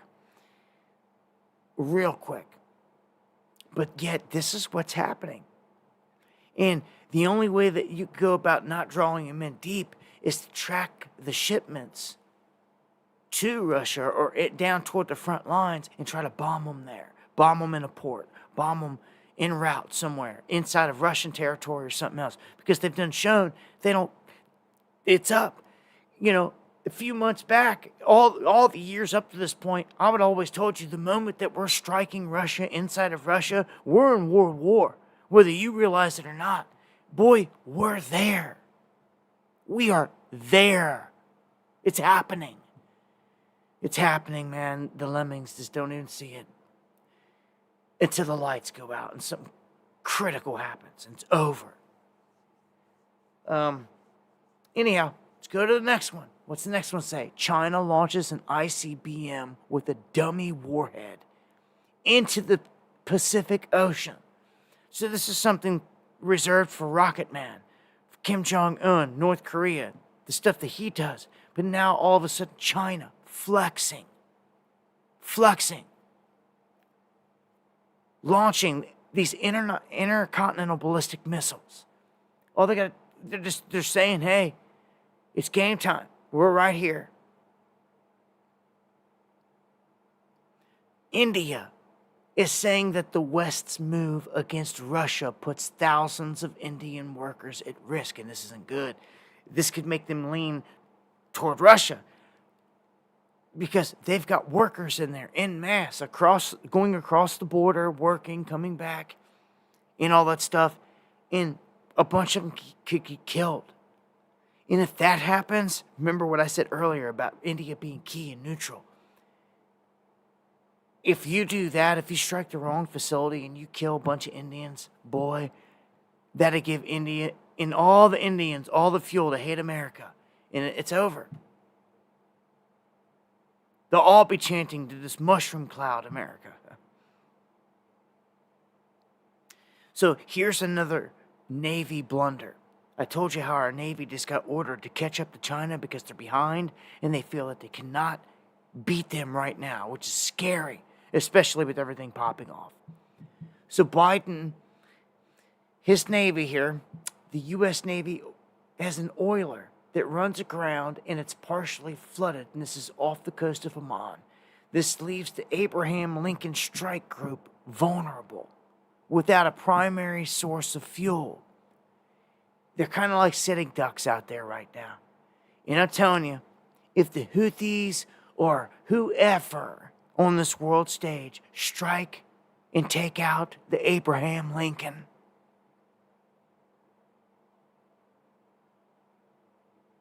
boy, oh boy, it's this, they're sitting there waiting for the taking. This is asking for it right now. So, people are pretty ticked off in this country. You could tell all the people that go to the Trump rallies and the ones that don't go to the Biden or the Kamala rallies, or they got to bus them in if they want anybody. But people are pretty pissed off. And they're doing crazy stuff. There's threats all the time. We see the threats toward Trump. But gunshots now fired at a Democratic Party campaign office in Tempe, Arizona. And these are like warning shots, pissed off people shots. You know, it reminds me of just yesterday, I think it was. We were going down one of these old back roads in these mountains. And I look up and there's one specific sign that is, you couldn't even hardly make out what it was. It was littered with gunshots. Bullet holes just lit up. Almost like someone would have took a freaking Automatic weapon to it. They had that many. It was that ate up.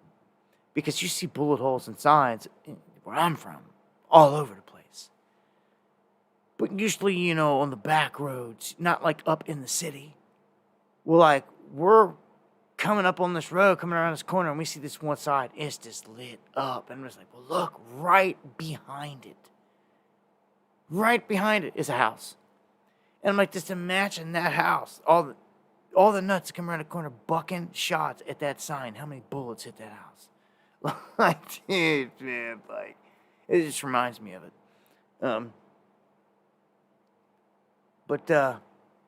Yeah. Gunshots fired at that office. Warning shots. Whatever. Let's take a look at some of the statistics here. If you don't know, they're saying that Trump has to win some of these key Sunbelt states. And he has to win at least 3 of the key ones. And if he does so, he's got this thing in the bag. Right now, it shows him ahead in Arizona, Georgia, and North Carolina. And it begins there. If he wins these 3 states alone and everything that he's projected to take, he wouldn't need anything else. He would win. I'm going to tell you, I mean, like, in a level playing field, in my experience, what I've seen, Donald Trump takes this in a landslide. But elections are never that close. I would have said the same thing last time. The last 2 times. The time he beat Hillary. And remember, that night, they told us that Hillary was the projected winner. Next morning, it was Trump. They lied to us that whole time, the media did. And then they gave us Trump. We had Trump. Then we seen Trump, you know, just do what he does. And all the people come out in massive support. And then they gave you Biden. And they dared anyone to do anything. They surrounded the White House with barbed wire fence and brought out the National Guard and dared anybody to do anything. Nobody did anything. Everybody decided, you know what? They waited for Trump to say something. Trump acted like, you know, we're going to get through this. And everyone made the choice of waiting 4 years. 4 years has come and gone. And here we are. And Trump winning by a landslide again. There's no doubt about it. He takes all the votes from a majority of the people. If you ask me, well, what are votes? Votes are from people, right? Well, people, when they show up en masse to support someone, that is a vote in my book. So let's just journey on down and take a gander at some of the latest Trump rallies. And you see they're packed stadiums. And Kamala and them are trying to bus people in, to small events, to small venues, having to take the initiative to bus them in. He doesn't have to do that. People do it themselves. There's a huge difference. So that to me is a vote. And that right there it's over. You don't even have to go and like cast the vote. You already did it. You did it. You got up off your tail and you came out and you showed your support for who you support. And we visually saw it. And I like that. I like that better because you can't cheat that.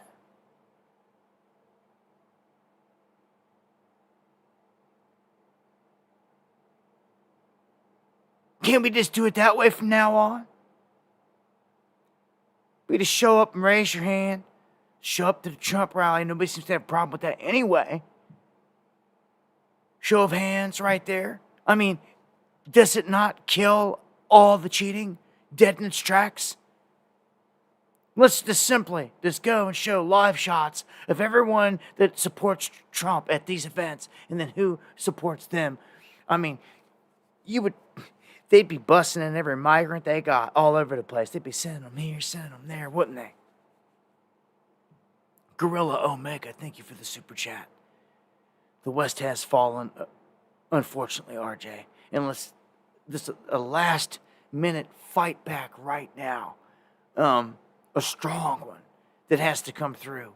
If they give us Kamala, this place is done. That is them pronouncing this country is dead. Literally. It's over. Like, everything will domino from that very moment if they tell you Kamala won. I mean, guys, you're going to have to go in severe panic mode. It's going to be like, the market's going to dump immediately. So just start right there. The markets are going to dump. This is going to affect your 401ks, as I've been warning you. It's going to affect your bank accounts. If people are rushing, panicking to get money out, they're going to put stops on it. And you're not going to be able to get your money out. And this could cause everything. This could send everything in the motion that they need. And of course, they would come to the rescue to the crisis they created. Do you see how that just keeps circling back around?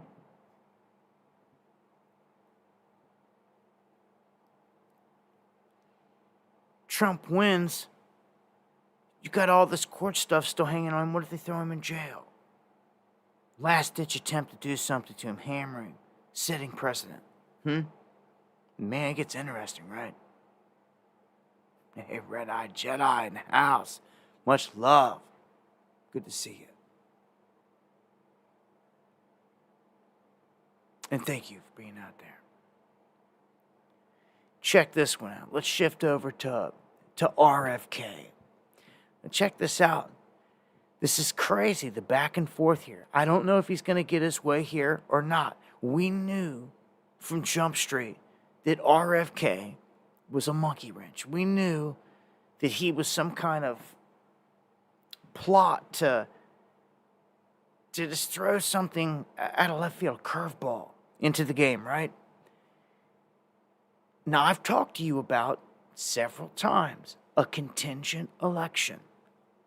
And in the beginning, some people were scoffing at it, saying it can't happen, blah, blah, blah. Well, it could happen. It was the possibility. And if you fast forward to now, it's a high probability.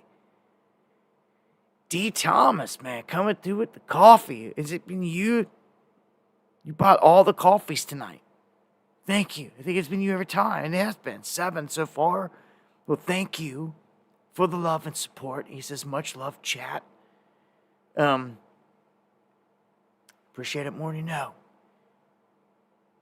To the fullest. And anyone out there that shares the stream. Get a repost kicked out here. And shut down something here. All right. Much love, Kathy. So check this out. This is very interesting in terms of the election and where everything can go. Because no one was believing that they would tie at a 269 tie. Now it so happens they're predicting that there's a high chance this is what's going to happen. And you see, RFK was trying to take his name off the ballots so he could just tell all of his people, vote for Trump. I'm going with Trump. I'm going with the whole Trump campaign. But now that they're all of a sudden saying that it's going to be a contingent election, what this means is that it comes down to the House of Representatives that chooses the president. And you bet you, in a crazy wild card game, if this man gets in there and aligns himself right, the dark horse, a handful of people will be left to select the next president of the United States. Oh my. Who it could be and would be. Certified health coach. Thank you for that. To the fullest.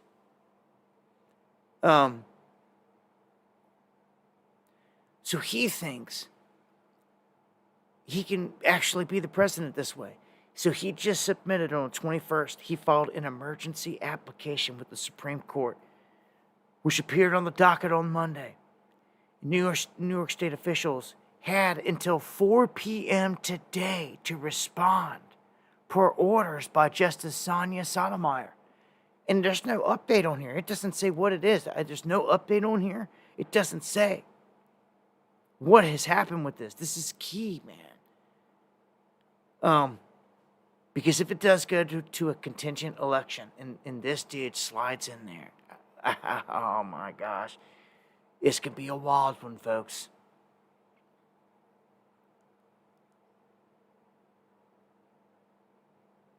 So, look who's up to their old tricks. Right in time for election time, guess who's trying to go out there for the Democratic side and buy up a bunch of radio stations with his billions of dollars so they can get in the ears of all the people and influence people at election time? 200 radio stations. George Soros. Still at it, still kicking, still a criminal, still living right here in the United States in New York. And why he's not had a warrant put on his head for treason is beyond me, but the FCC fast tracks a shortcut for him to get these radio stations. This was put up on X today, and Elon Musk commented on it, and he's like, well, that's for sure corruption. We got corruption going on here. Because Elon's taking the side of Trump and all the others. Apparently, Soros and them, they're the villain billionaires out there, how it's being portrayed. But this is Odyssey. The company Odyssey.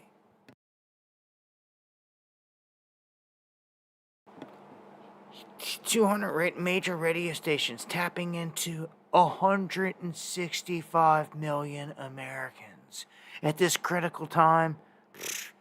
Dude.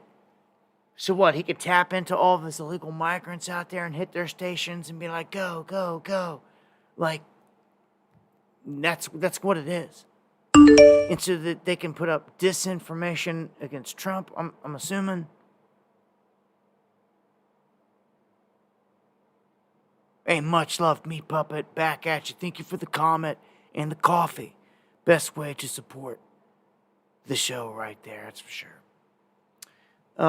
Say, when it comes to these enemies, doing things, waging war, all the stuff popping off, they're openly doing it. These billionaires going to war with we the people, openly, right here. Again, this is treason. You know who the enemy is. We know who the enemies are. Talk about, could you imagine if the righteous people had just one, George Soros, taken down for corruption? Just one. For corruption, all the evil things he's done, fueling and funding all the chaos in Ferguson and every other city across this country, paying the people to cause chaos, cutting them checks, that is treason. We've got him up and down every avenue. We've got him all over the place. He did the same thing to Europe, sending in treasonous migrants to flood into place and not assimilate. He did it all over the place to cause chaos. Imagine if you had him arrested and you could seize his money and give it back to the people. Not the government take it and stick it in their coffers and do whatever with it. But seize this billionaire's money for treason and give it back to the people. Start with the people in the cities that had to feel the wrath of all this stuff. He wanted to send migrants somewhere.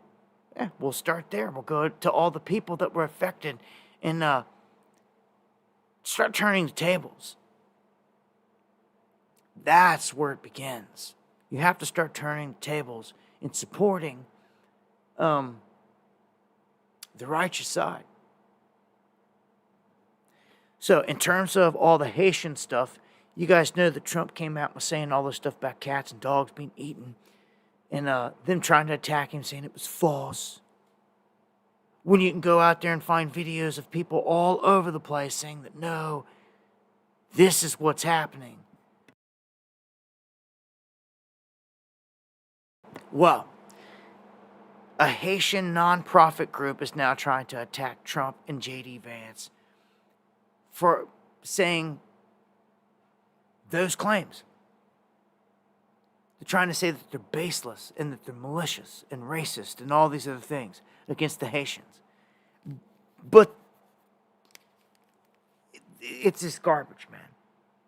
There's video after video after video after video of people out there going off. And not just people out in the street. I've shown you from all these towns across the country where this is happening. They're going to their town hall meetings. And these people are stepping up and going off. They're ticked off, man. They're ticked off about what's happening, the invasion that's going down. They want change. What's Donald Trump say here? Kamala Harris has lost more than 325,000 migrant children. That is a massive amount. Massive amount. Can you imagine that? That many souls, that many people just missing.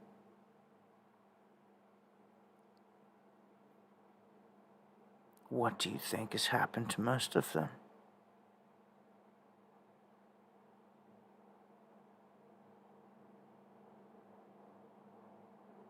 I would say most of them are dead. In a very bad place. Next to your borders are the Biden regime. Still on his watch right now. And yeah, since Kamala wants to step up and try to run, she can catch some heat and all this too. It all goes back to that adrenochrome. Yeah, you know that. You know that. In harvesting. It's sick, it's pathetic. But I've warned you this whole time, have I not? Ever since even Epstein, in the very beginning, the very first things I told you was this was way more than sexual acts with women and men. This was sacrifice.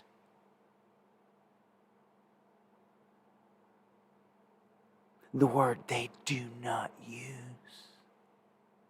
They keep you all lost on the sex and the trafficking. And keep it there. In terms of sacrifice, murders, anything like that, they're keeping it separate. Because if it was to come together and you were to actually start to blend them and put them all under the same umbrella where they belong and put the blame where it belongs, well, it's bad. It goes way deeper. It's way worse. You know, you're not talking about just prostitution and sex trafficking charges. You're talking about murder, which then they don't just stick you in a cell. They can hit you with the penalty of death.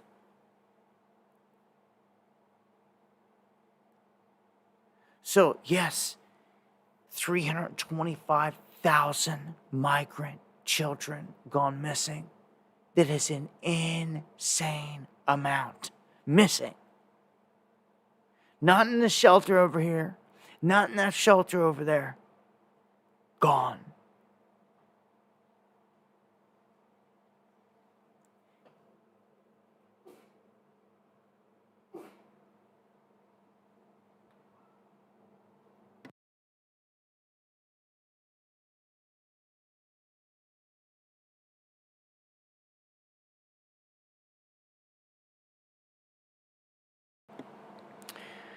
So, my bad there for that. Gonna push on. We're gonna stay on the migrant topic here. Because every week or every show, it's a different place. It's like they're invading different towns. They're being strategically sent all across the country. I showed you on a graph before how They are shipping them into red territories en masse. In the beginning, they were taking them into the sanctuary cities, but now they're specifically targeting red areas, what they call red areas, Trump areas, Republican areas. Okay? So look at this one. A Muslim immigrant in Alabama arrested by the FBI. He tried to hire a hitman to kill wife and 6 kids. And this is just part of the madness, more madness. This is in Birmingham. Plot to hire here. This Muhammad, they feel that this is, look where they come from, with different backgrounds, different religions. If in another country they get away with doing whatever to their wife for this or that, then they get away with it. I mean, they're throwing people off buildings in other countries because that's what they do there. They come here, they think they can get away with doing all those things, but it's because they can't assimilate. They need to be able to assimilate and to basically live how we live. If you can't live by our rules, our ways, our customs, you don't belong here. That should be one of the litmus tests to let anyone in here to begin with. If you mess up at all, you're out of here. Especially if you hear, I mean, it should be like, it's a,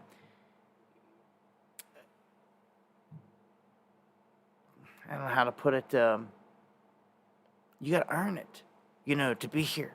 Earn your keep, earn to stay here. You mess it up, it's a privilege, not just to get ran up in,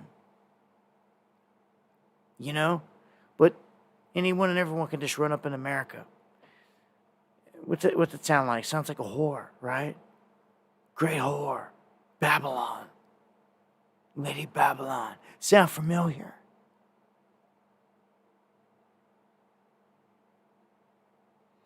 Okay, remember what I said about James O'Keefe? Let's get an update there. Drunken Dow, thank you for the coffees. Hey, much love and God bless for that. As I turn the page and dive in to the O'Keefe story here. He made an announcement on the last stream, remember, and these guys do this. Project Veritas stuff here. To get hype behind their big story and their big releases, they create other stories. I've seen this one too many times. That's why when I seen this one, I'm like, The other night they told us, James O'Keefe is stopped at the border of Canada by Vermont police. And then they didn't say nothing else. I was like, hold on, what? Like, okay, so why are they detaining you? Are you even still detained? None of that. And it was like, all he attached to it is they're about to make a big release tomorrow on Tucker. They're about to make this big statement, this big release. So it was an announcement about another announcement. Which is exactly what they do. And his announcement of an announcement was to announce that they're going to be dropping another announcement on October 10th in the form of a film. A movie, a film, and I don't know, man. It's October 10th. People may forget about it by then. I'm sure to catch some buzz. When he gets shelled out there, he gets into places and goes places that I question that, like, normal other people would never get into. Everyday journalists like me trying to get into a place, but yet James O'Keefe can walk in. How's that? All right, thank you for the check-in, Brian Sharp, that Tampa Airport's still sending out flights at the moment. Keeping an eye on the hurricane. Everyone stay safe out there. It's bearing down. The outer bands coming in toward that bend. Have a plan. It looks to make major impact tomorrow, that hurricane. I'll update with more information, so stay tuned to my channel. Follow me on X and on YouTube. I'll be dropping information and tracking that hurricane as it comes in. It looks to be a destructive one, too. Category 4. Yeah.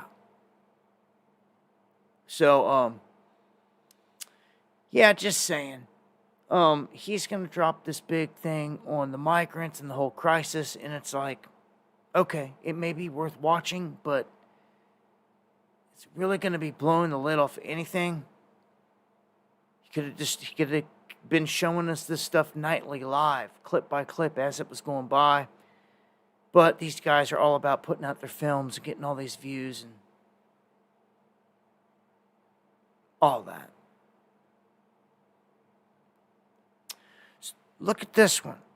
This is something that you think you would find on something like that, but no. This is open knowledge now. People should know. The Union making a shocking claim out of Colorado, and you wonder why Trende Aragua and everybody else is up there running crazy? They are claiming that a meat factory and the management involved in it at this United Food and Commercial Workers Union says that JBS SA's meat processing plant in Greeley, Colorado, is trafficking humans, these Haitian migrants, to be specific, not the Venezuelans, but the Haitians, okay? And they're shipping them around very similar to the networks that are happening in Charleroi, Pennsylvania, Springfield, Ohio. They're busing these migrants around, trafficking them to these places. And what's happening is these places that are opening up with jobs and factories and all these other places, they're cutting out the locals. They're cutting out their chances. And they're busing in these migrants to replace them. All right, hello, anyone hearing me? You need to pay attention to this. This is happening all around us. They are sending migrants in, busing them in under your nose. So say you tried to get a job recently.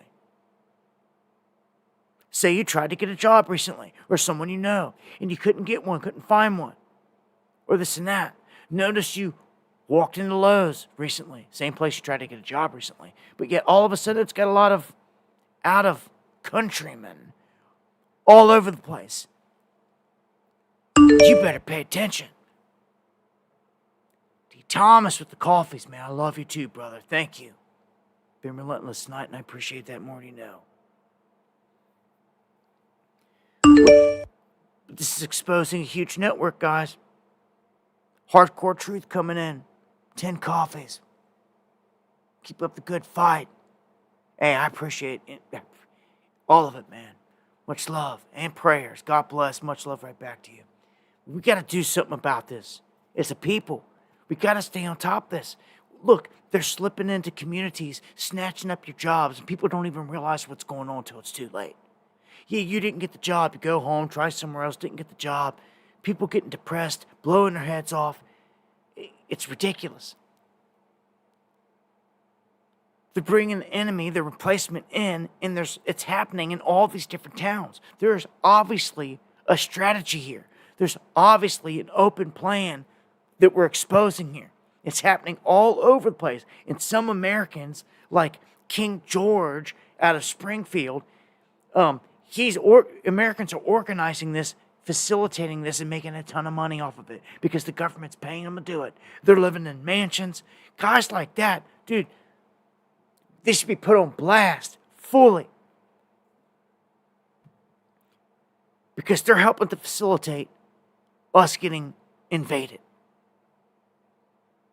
I don't care what they say. These aren't illegal migrants. Just because Kamala or Biden want to come and say, oh, we're going to give them a pass today, let them in. I don't think so. They're all illegal invaders. Especially when they're rolling in here with murder on their record. And you're letting them in? And you're letting them in?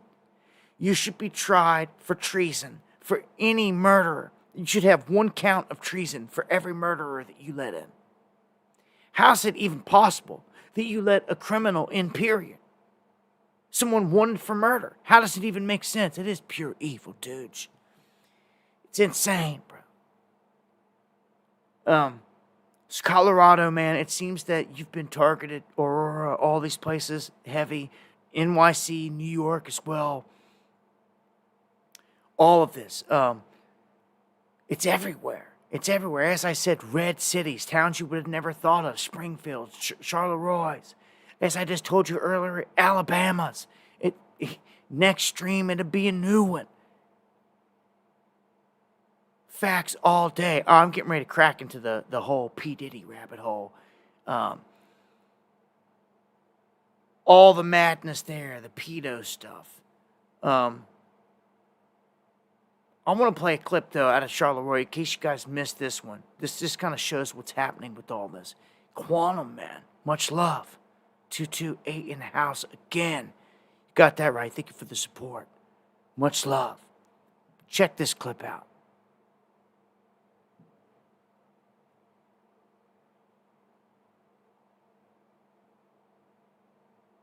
Philadelphia. We started in 2017. We started from Philadelphia. We started bringing Africans and Indonesians from Philadelphia. Mm-hmm. Well, they did it 2017, and because they didn't want no Americans, just foreigners, because they was working under the table. Right. I've heard about them like hiring, the immigrants through channels that aren't available to Americans. Right. That was that was one of the channels, bringing the foreigners from Philadelphia. He was bringing Indonesians and Africans because they didn't want no Americans because of they would have to pay more, of course. Yeah. So tell me about these staffing agencies and, by extension, 4th Street. They were hiring immigrants and they weren't hiring Americans because the immigrants were cheaper. Yes, correct. Okay. That's definitely correct. The line you hear from like the business guys is, well, these are jobs Americans won't do, and it's like, well, they're jobs Americans won't do at poverty wages, right? Right. if you paid a real wage, right. You paid a real wage. That's the problem. Yeah. So that's why the people didn't want the jobs, because, if an immigrant come over here, they already making peanuts. You know what I'm saying? So you would take anything to send back home, because $1 probably worth wherever you come from. Indonesia might be $7, it might be $12, it might be $20 to $1. Yeah. So you're gonna get what you can get, send it back. Right. Do you think the immigrants are, because they're willing to work for less, it's driving down the wages of Americans? For the simple fact, if you want your roof done, you know what I'm saying, and you know that the company down the street gonna charge you $10,000 for the roof, and the Mexicans that do the job that's really not, but they could do it, they only gonna charge you $2,000. You're gonna go to the $10,000 or the $2,000. That's gonna get the job done right. Who you gonna pick? Right. Now you see what's happening out here? You see what's happening? Everyday people can't get jobs because the migrants are pricing them out. Because the dude at the factory or the guy at the warehouse, he can get away with paying these guys peanuts, a lot less than what the Americans would be willing to take. And not only that, on the flip side, they're getting paid a crap ton by the government to do it. So they're pocketing a ton of money for a treasonous move. And they're buying mansions and they're doing this stuff. It takes sellout dudes out here to make this happen. But shout outs to the guys that are exposing it, like these guys. Thank you again, D, for the coffee. Let me see, let me exit this out. This is why people are getting extremely ticked off. Because no matter where it's at, like this brother here was just saying, they're coming in and they're taking away opportunities for us. Big time. So they're running us out. They're like, it's all by design. And as they just showed in this clip, it is by design. It's organized. This is organized. We're being replaced, guys. This needs exposed. We need to shed as much light on this as possible. There's no more sitting back, as people did for years, as we reported on this invasion happening, and people like, oh well. Oh well, it ain't affecting me. Well, now that they're popping up in small towns across America by design, and it is in the town next to you, or getting closer, people are starting to pay more attention, and they better. This is the great replacement. It is a real thing. It is here. To me, it's not a theory. It is a fact. I put a stamp on it. You're seeing it with your own eyes, whatever you want to call it. You're getting replaced. They're bringing people in right in front of your face, and they're squeezing you out. Yeah, they should be prosecuted, atom bomb.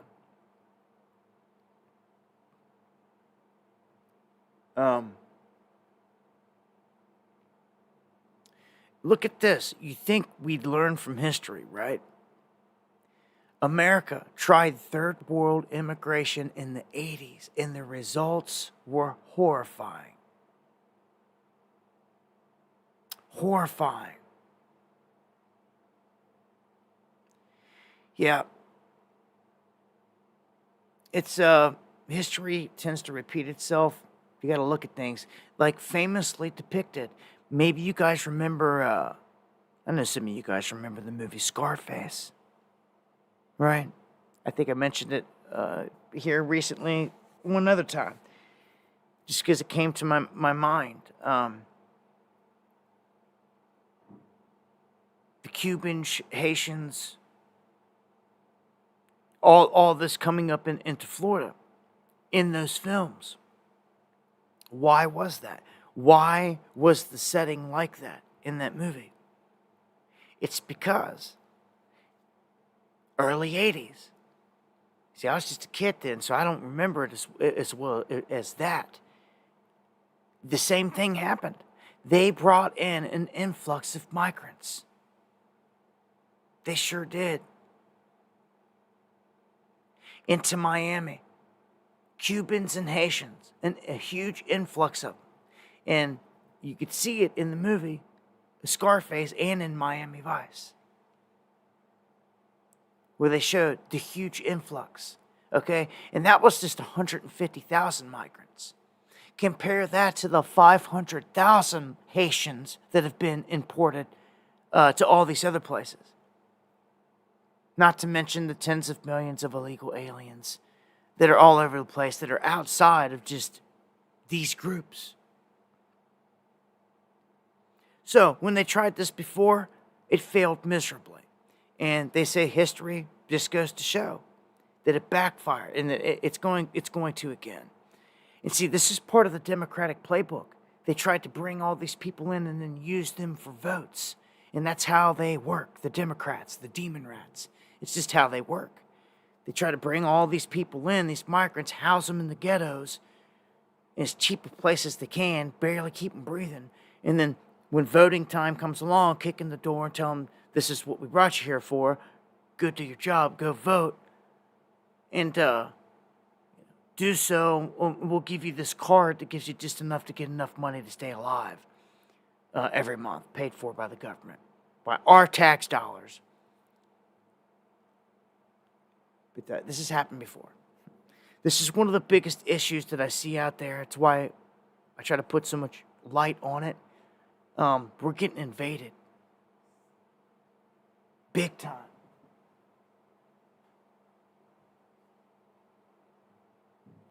And it's just somebody's got to we got to take this head on. It's got to be confronted, man. Like, in some big way.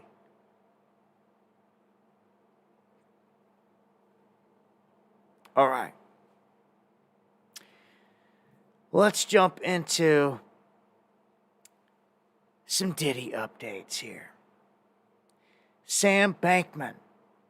Would you know it? He is the new bunkmate of Diddy. So they're saying that they are roommates now. If you don't know, they're being housed at the same federal detention center in Brooklyn. It says the Combs and SBF are both being held at the Metropolitan Detention Center in Brooklyn. They are in what is described as a barrack-style unit that is currently housing about 18 to 20 inmates. These inmates range from high-profile defendants like Diddy to cooperators or snitches, or inmates that may require special protection.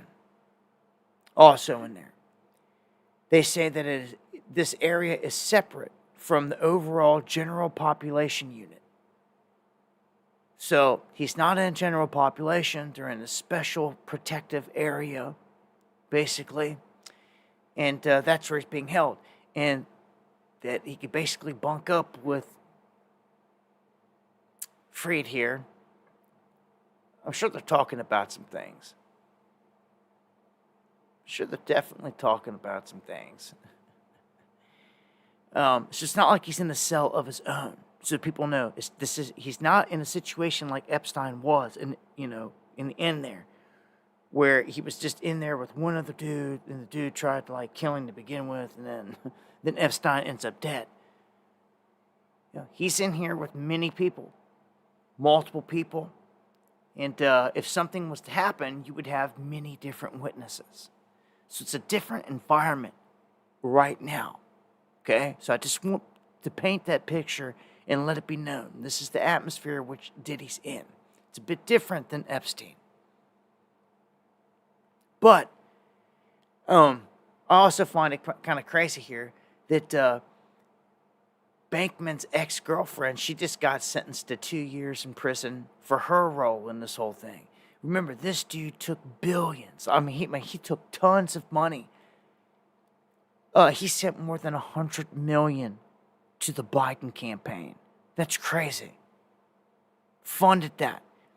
So up to $2 billion missing after the FTX collapse. Who knows where this dude's got money stashed? If he ever gets out, I'm sure he's plotting on, if he gets out, tapping into it, because he's got some sitting somewhere. $2 billion. How could you not?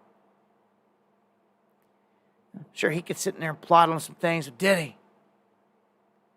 But Diddy's got it coming. Gene Deal. Gene Deal used to be the bodyguard or security guy for Diddy at Bad Boy for a lot of years. Seen a lot of things. Knows a lot of things. Formerly a cop. And lit. Thank you for that. Thank you very much.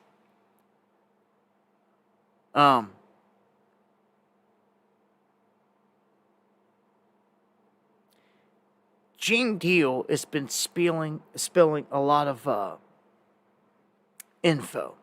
I mean, and being connected with cops and everything else, and his role and positioning throughout all the years in this, he's got a lot of info. He's been dumping, and he's called some shots before they've even happened, just to show that he knows where this is going.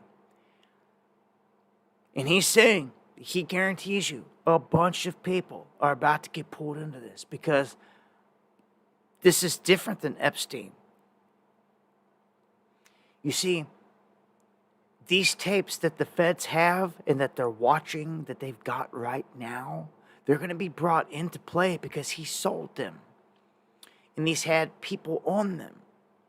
These had high-profile people, Hollywood stars on them. The freak-offs did. That's why he was selling them for millions, and they were going for it.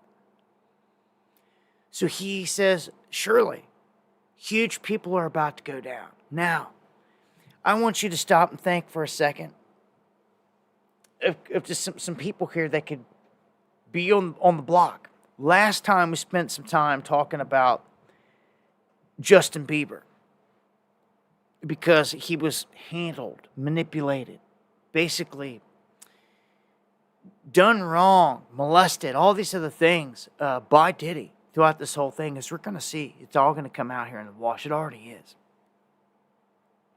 15 years old, young kid running with this adult male, spending the night with him and all this other stuff. And it really, when you listen to Justin Bieber's music, like that song Lonely, and any of these other recent ones that are hitting at this, Justin Bieber fan or not, I'll tell you, you got to feel his pain. You could feel him screaming out that no one was listening or there. He's so lonely. No one to tell this to. No one to tell this to. He was abused this whole time and brought up this way and just had to stay hidden like an open secret. Ashton Kutcher, we talked about last time.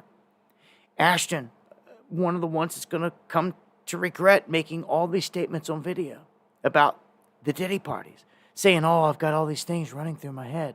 They're going to ask him about that. Well, what all things were running through your head? How many parties? Because it had to be quite a few that he refused to speak on.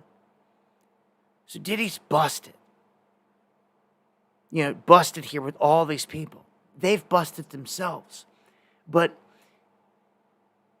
you got Bieber, you got Usher, another one that was handled, staying the night and all this stuff. Same things happening to him. Diddy was doing this too.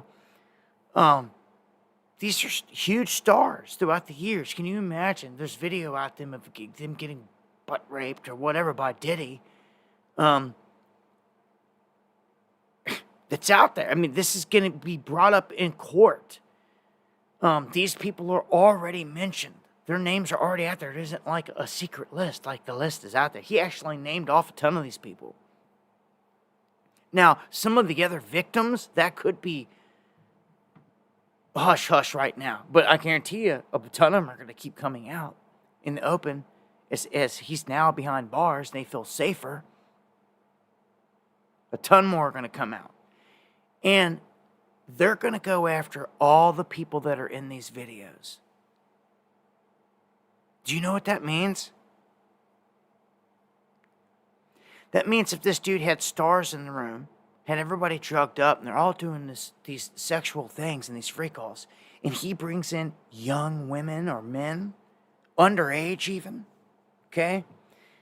The other people in the room, to their credit here, they may not have even known the age of these people that were brought in at the time, okay? But they bring in these people in these freak-offs. No one's questioning anything. Everyone's just doing their freaky crap, right? And it's all being filmed. Now, guess who else? Who was with Puffy?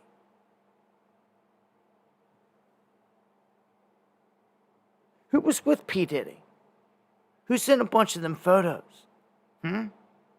What female was with him? With him. You don't think she wasn't at all these freak-off parties? What female used to date Diddy and just now, this past month, is going through a divorce with Ben Affleck? What could have been so bad to rock her world? To spark divorce? You think they knew something? You think something was talked about? Of course. This has been going on about Diddy since earlier this year. J-Lo, Miss Lopez. Your time is up. Miss J-Ho, you're going to see. You're going to hear what's all in these videos. And I'm going to say, doing sexual things with other people for sure.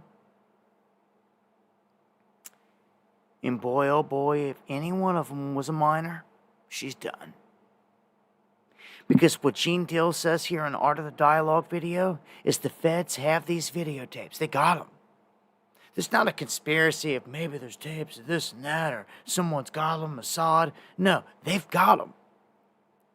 And they are saying, Gene Deal says, when they're watching them tapes, if someone is in a video and a criminal act is happening, they're going down.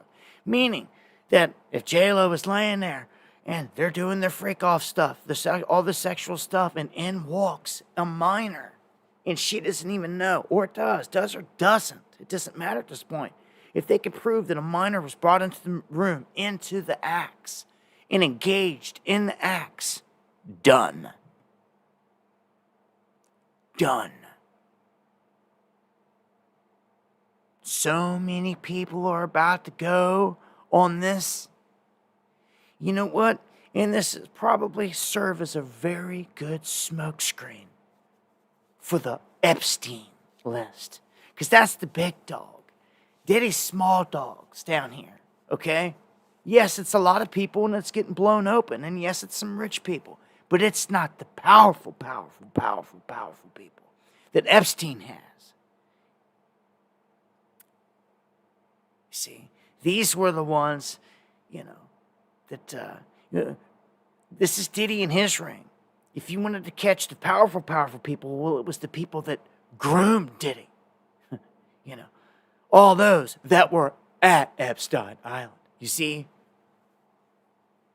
It's almost as if all this will, you mark my words, it's going to serve as a well-fed smokescreen to the population. That they took down something huge and that this was it, this was the ring.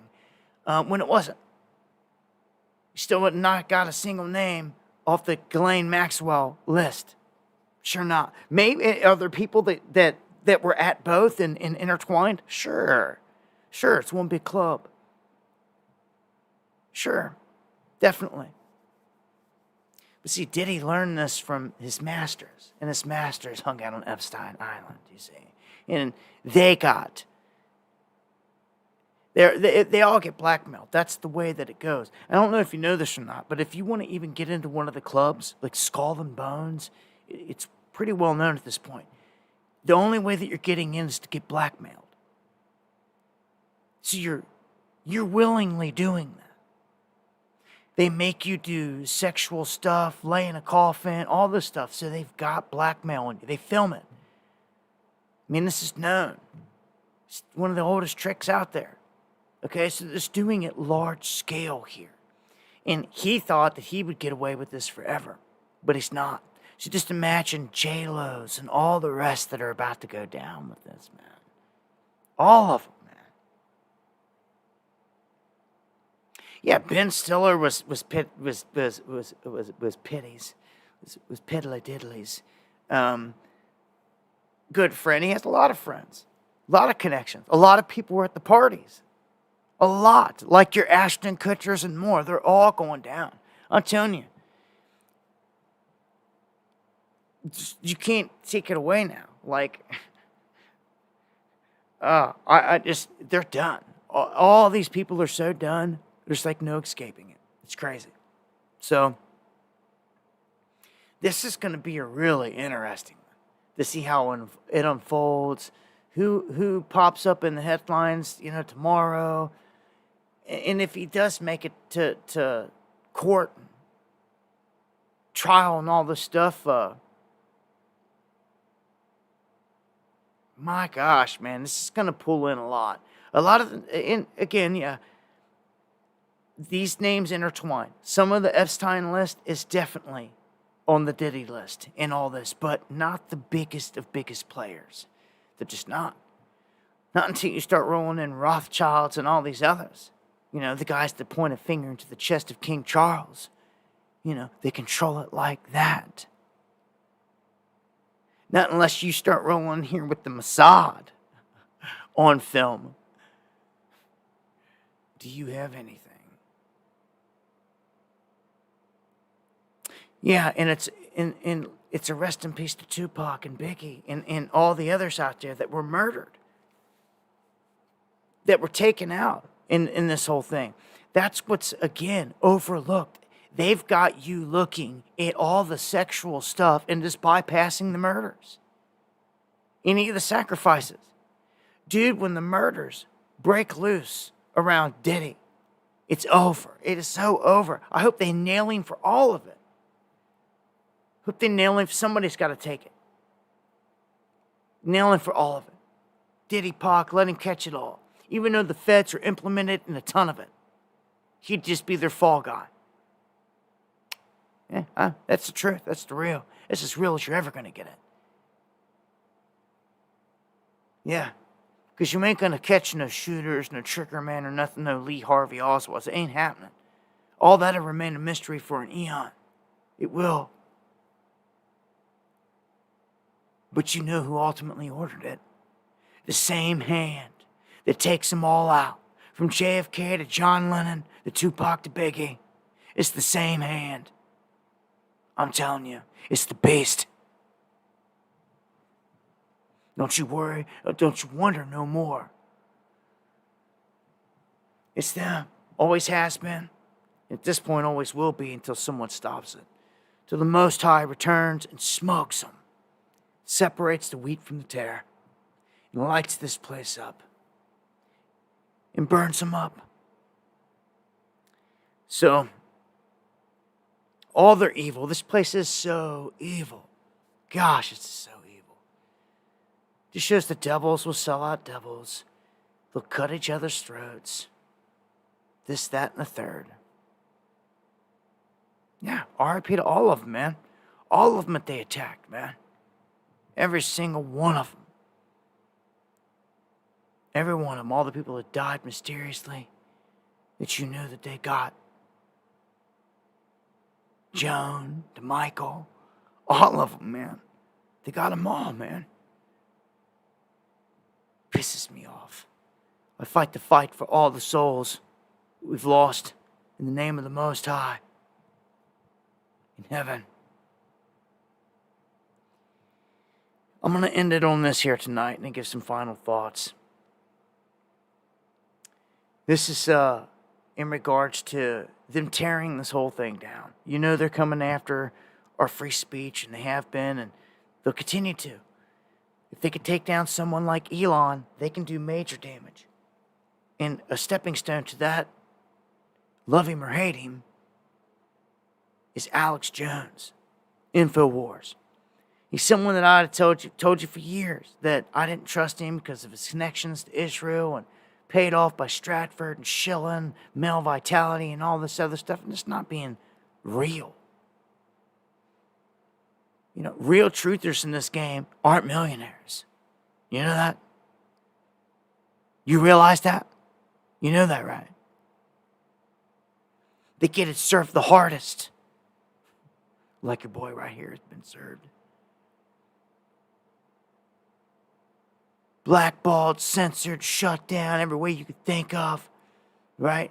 Not allowed to become a millionaire and have mansions and drive Hellcats and be told that you owe $1 billion to Sandy Hook families and still own all of it.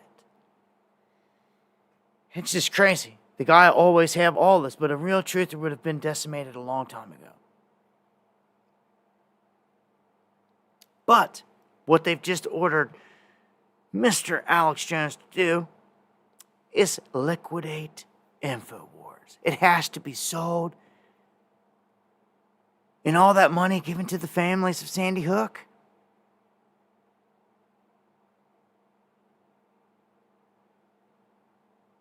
And love him or hate him. This attack right here just goes to show if they can take down someone like him and no one can rescue him. If the world's richest man, billionaire, Elon Musk, his buddy, can't rescue him, who can? And if no one can rescue Alex, who can rescue you?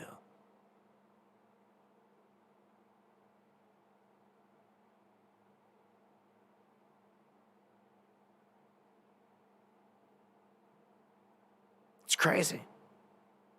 Shoutouts to Rob Dew, the righteous cats that I've ever met that run over there, that I've been cool with, that have treated me with respect. I hate to see anyone lose everything that they've worked for, but I've never seen eye to eye with Alex. He's been big shilly to me. I've known it. I've proved it throughout all the years. It's not being real, not being a hunter, right? But still, he's had cats around him that I respected, that came up through the movement, that fought the fight, from Jakaris to Joe Biggs, that's sitting there rotting right now in a cell, which is ridiculous. Free Joe Biggs. We were never tight with Joe Biggs. Matter of fact, we was enemies at one point because of how I felt about AJ. We ended up being cool. All before it was all said and done. Before Alex cut his throat too. You know, those boys sat down with me one night in town, one of these crazy events, wherever we were, Baltimore, Philly, filming all the madness. Caught it late night at a place, getting a drink and something to eat. And caught up with them, man, and they gave me the goods and gave me the real about all of it. And that's when they just gained mass respect. I seen Jakari that night, seen Biggs that night, Dude that night, Lauren Southern that night. I'll never forget that night. It was a very telling night. They all had quite a few drinks, and they were all talking a whole lot about a whole lot of things. But I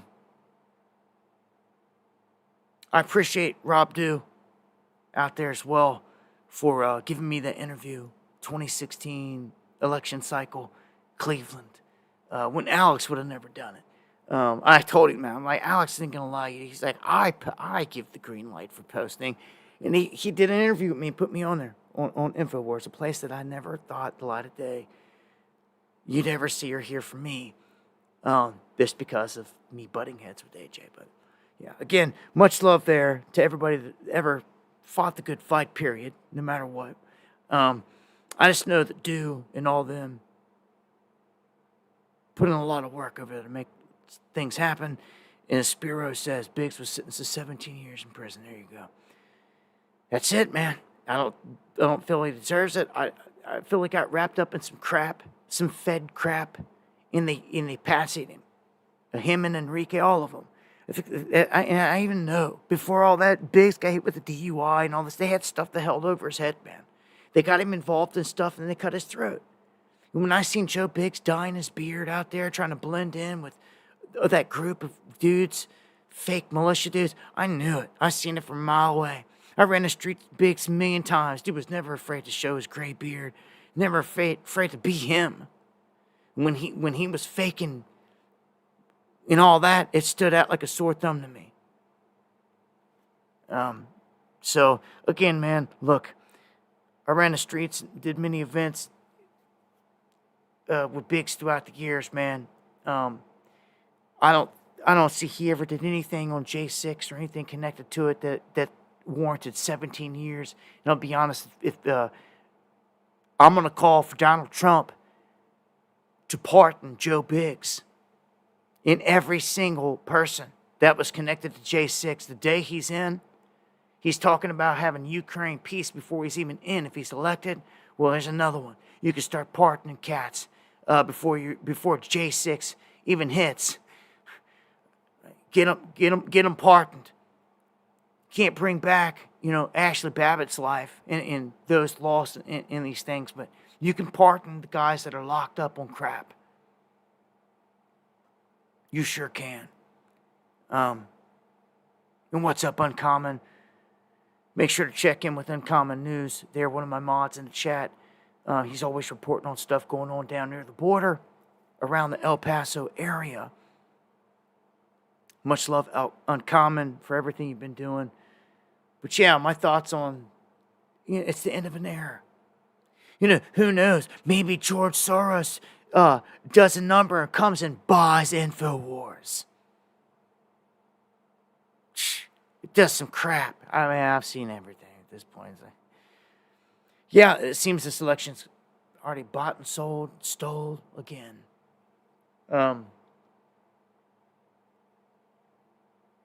Brings me to checking the chat here and giving some final thoughts for the evening here. Check in with you guys. I want to thank all you guys that did share the stream. Had a longer one here tonight. Went live a little early. Try to get it all in. And still running all the way up till almost 11 o'clock. So, yeah, exclusive now with the streams here on YouTube. I'm always getting throttled.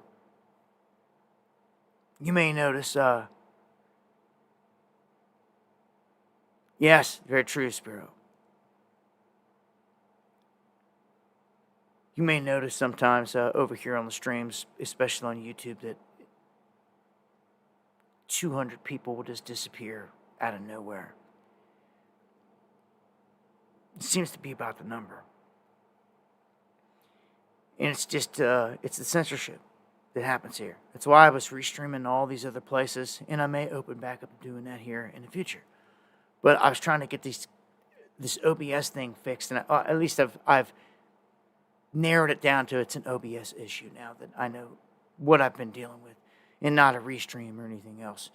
But YouTube, you know, I'm in a dungeon, and as long as I exist out here, they'll work to keep me there.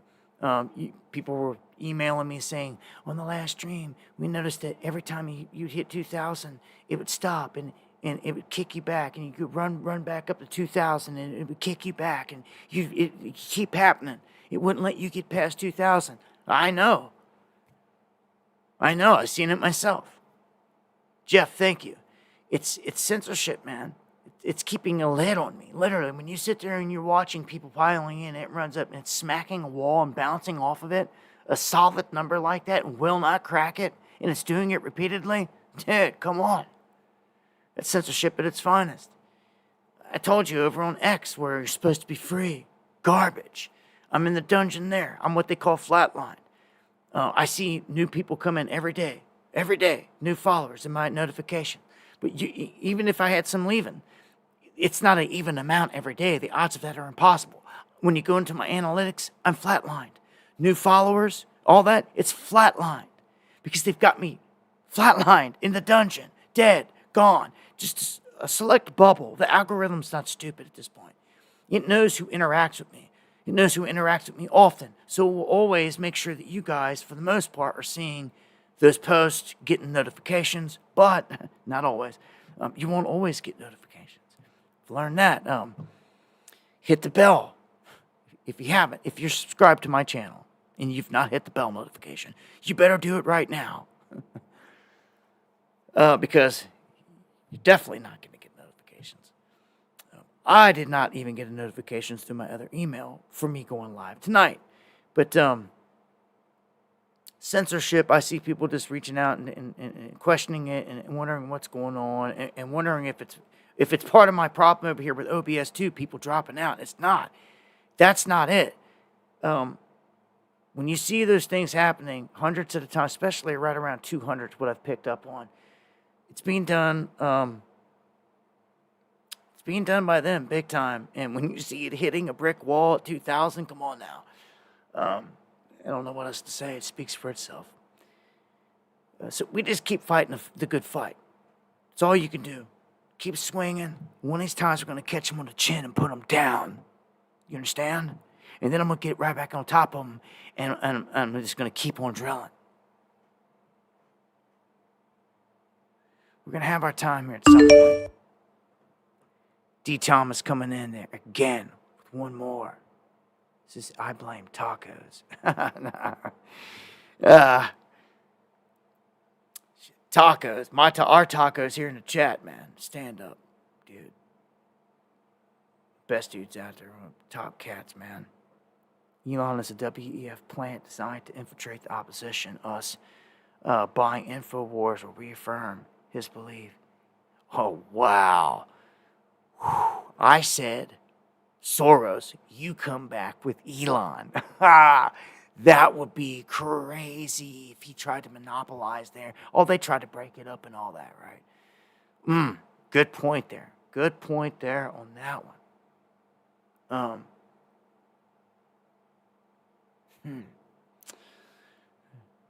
Just never know out there anymore, huh?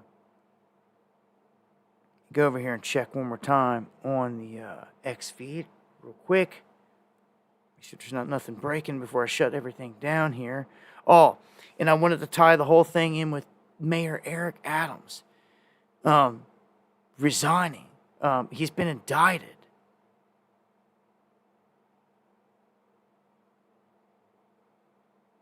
He's dropped a video here. I'm just going to play this. I'm just going to go ahead and play this real quick.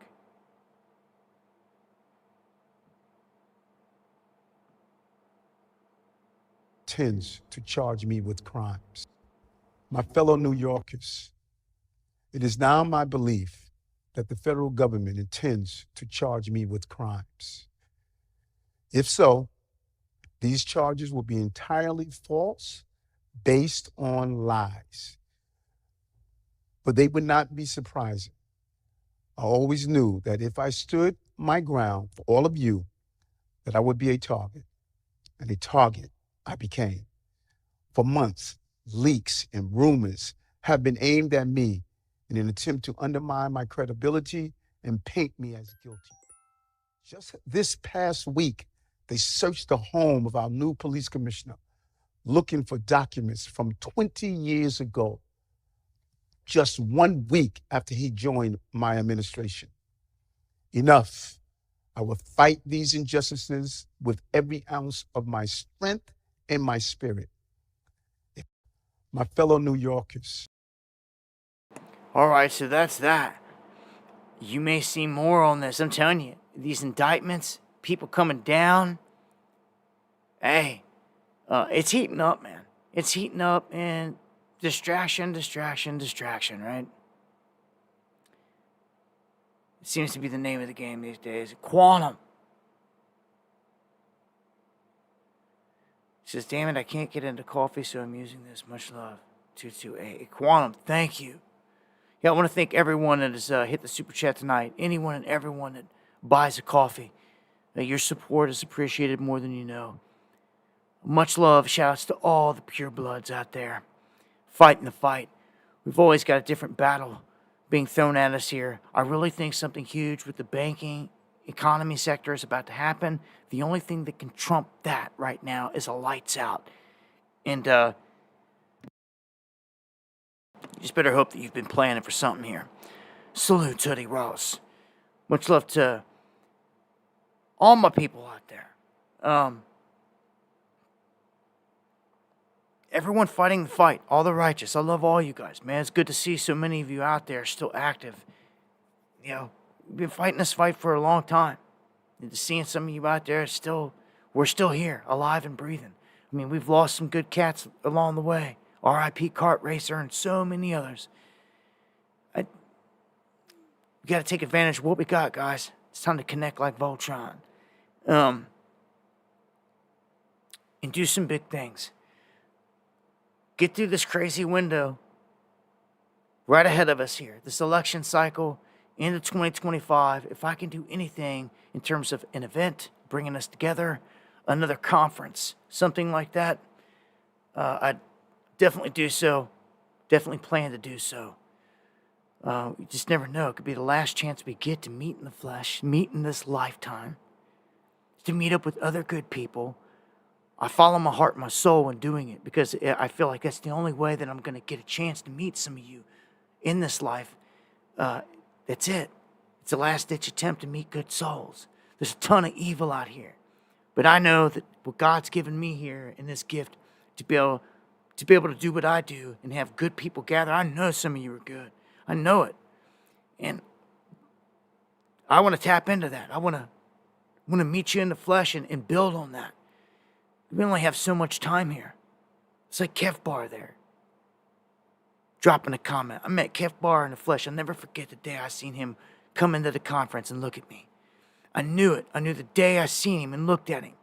He was a good soul. He was good people. And to this day, ain't nothing changed. He's a rider. To the end, still right here with the crew. And still fighting a good fight. I appreciate that, my brother, for just being a solid. It means more than you know. Hoodie Ross the same. All you guys that are true to it. Time is very short. You got that right. Well, I guess that brings me to the end. Wow, makes me feel like I'm saying goodbye forever. One of these times it will be forever, unfortunately. I guess it's telling you, appreciate what you got. Right? Alaska in the house. Much love to my people that checked in tonight from all over the globe. The UK, Australia, Africa, South America, Mexico, Canada. From right here, all across my bluegrass. Jay from the Ville, Pixie Dust, Kathy, All my cats. Love all you.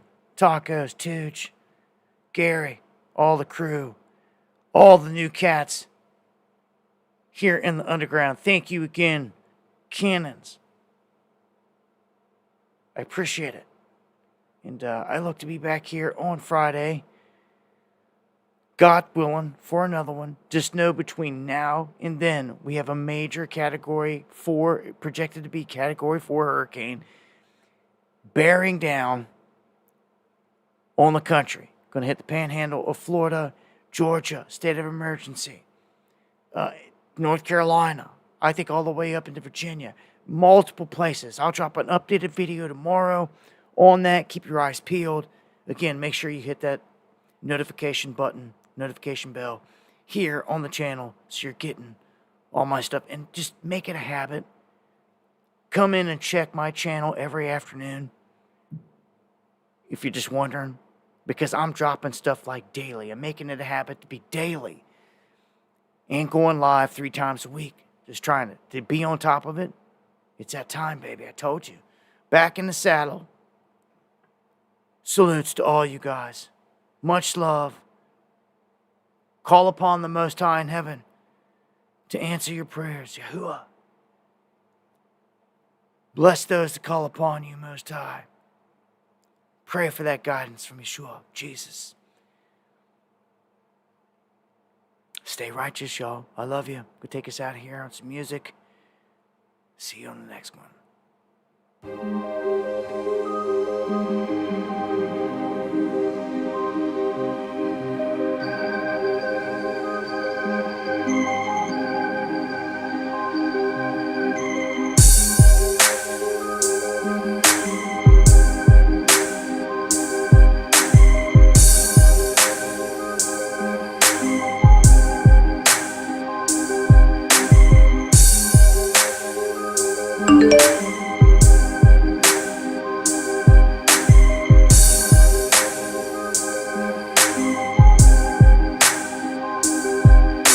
Thank you, Eon.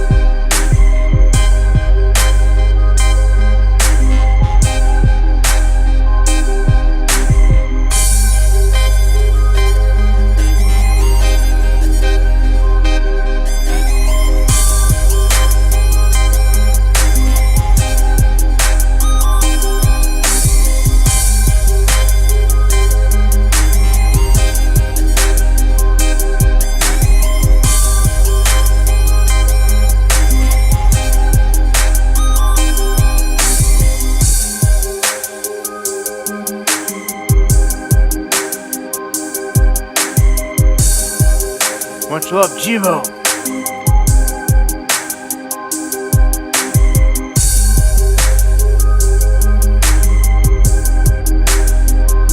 Pray for peace.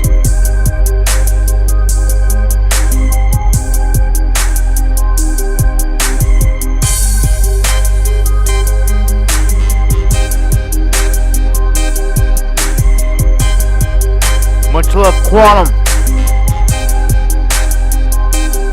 Cowboys.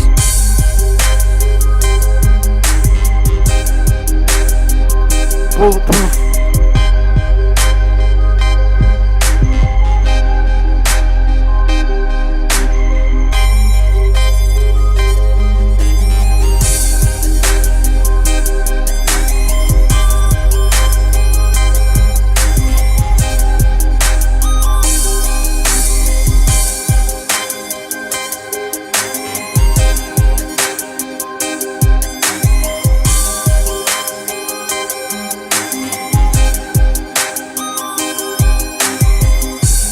Ava, Jocelyn, D. Thomas.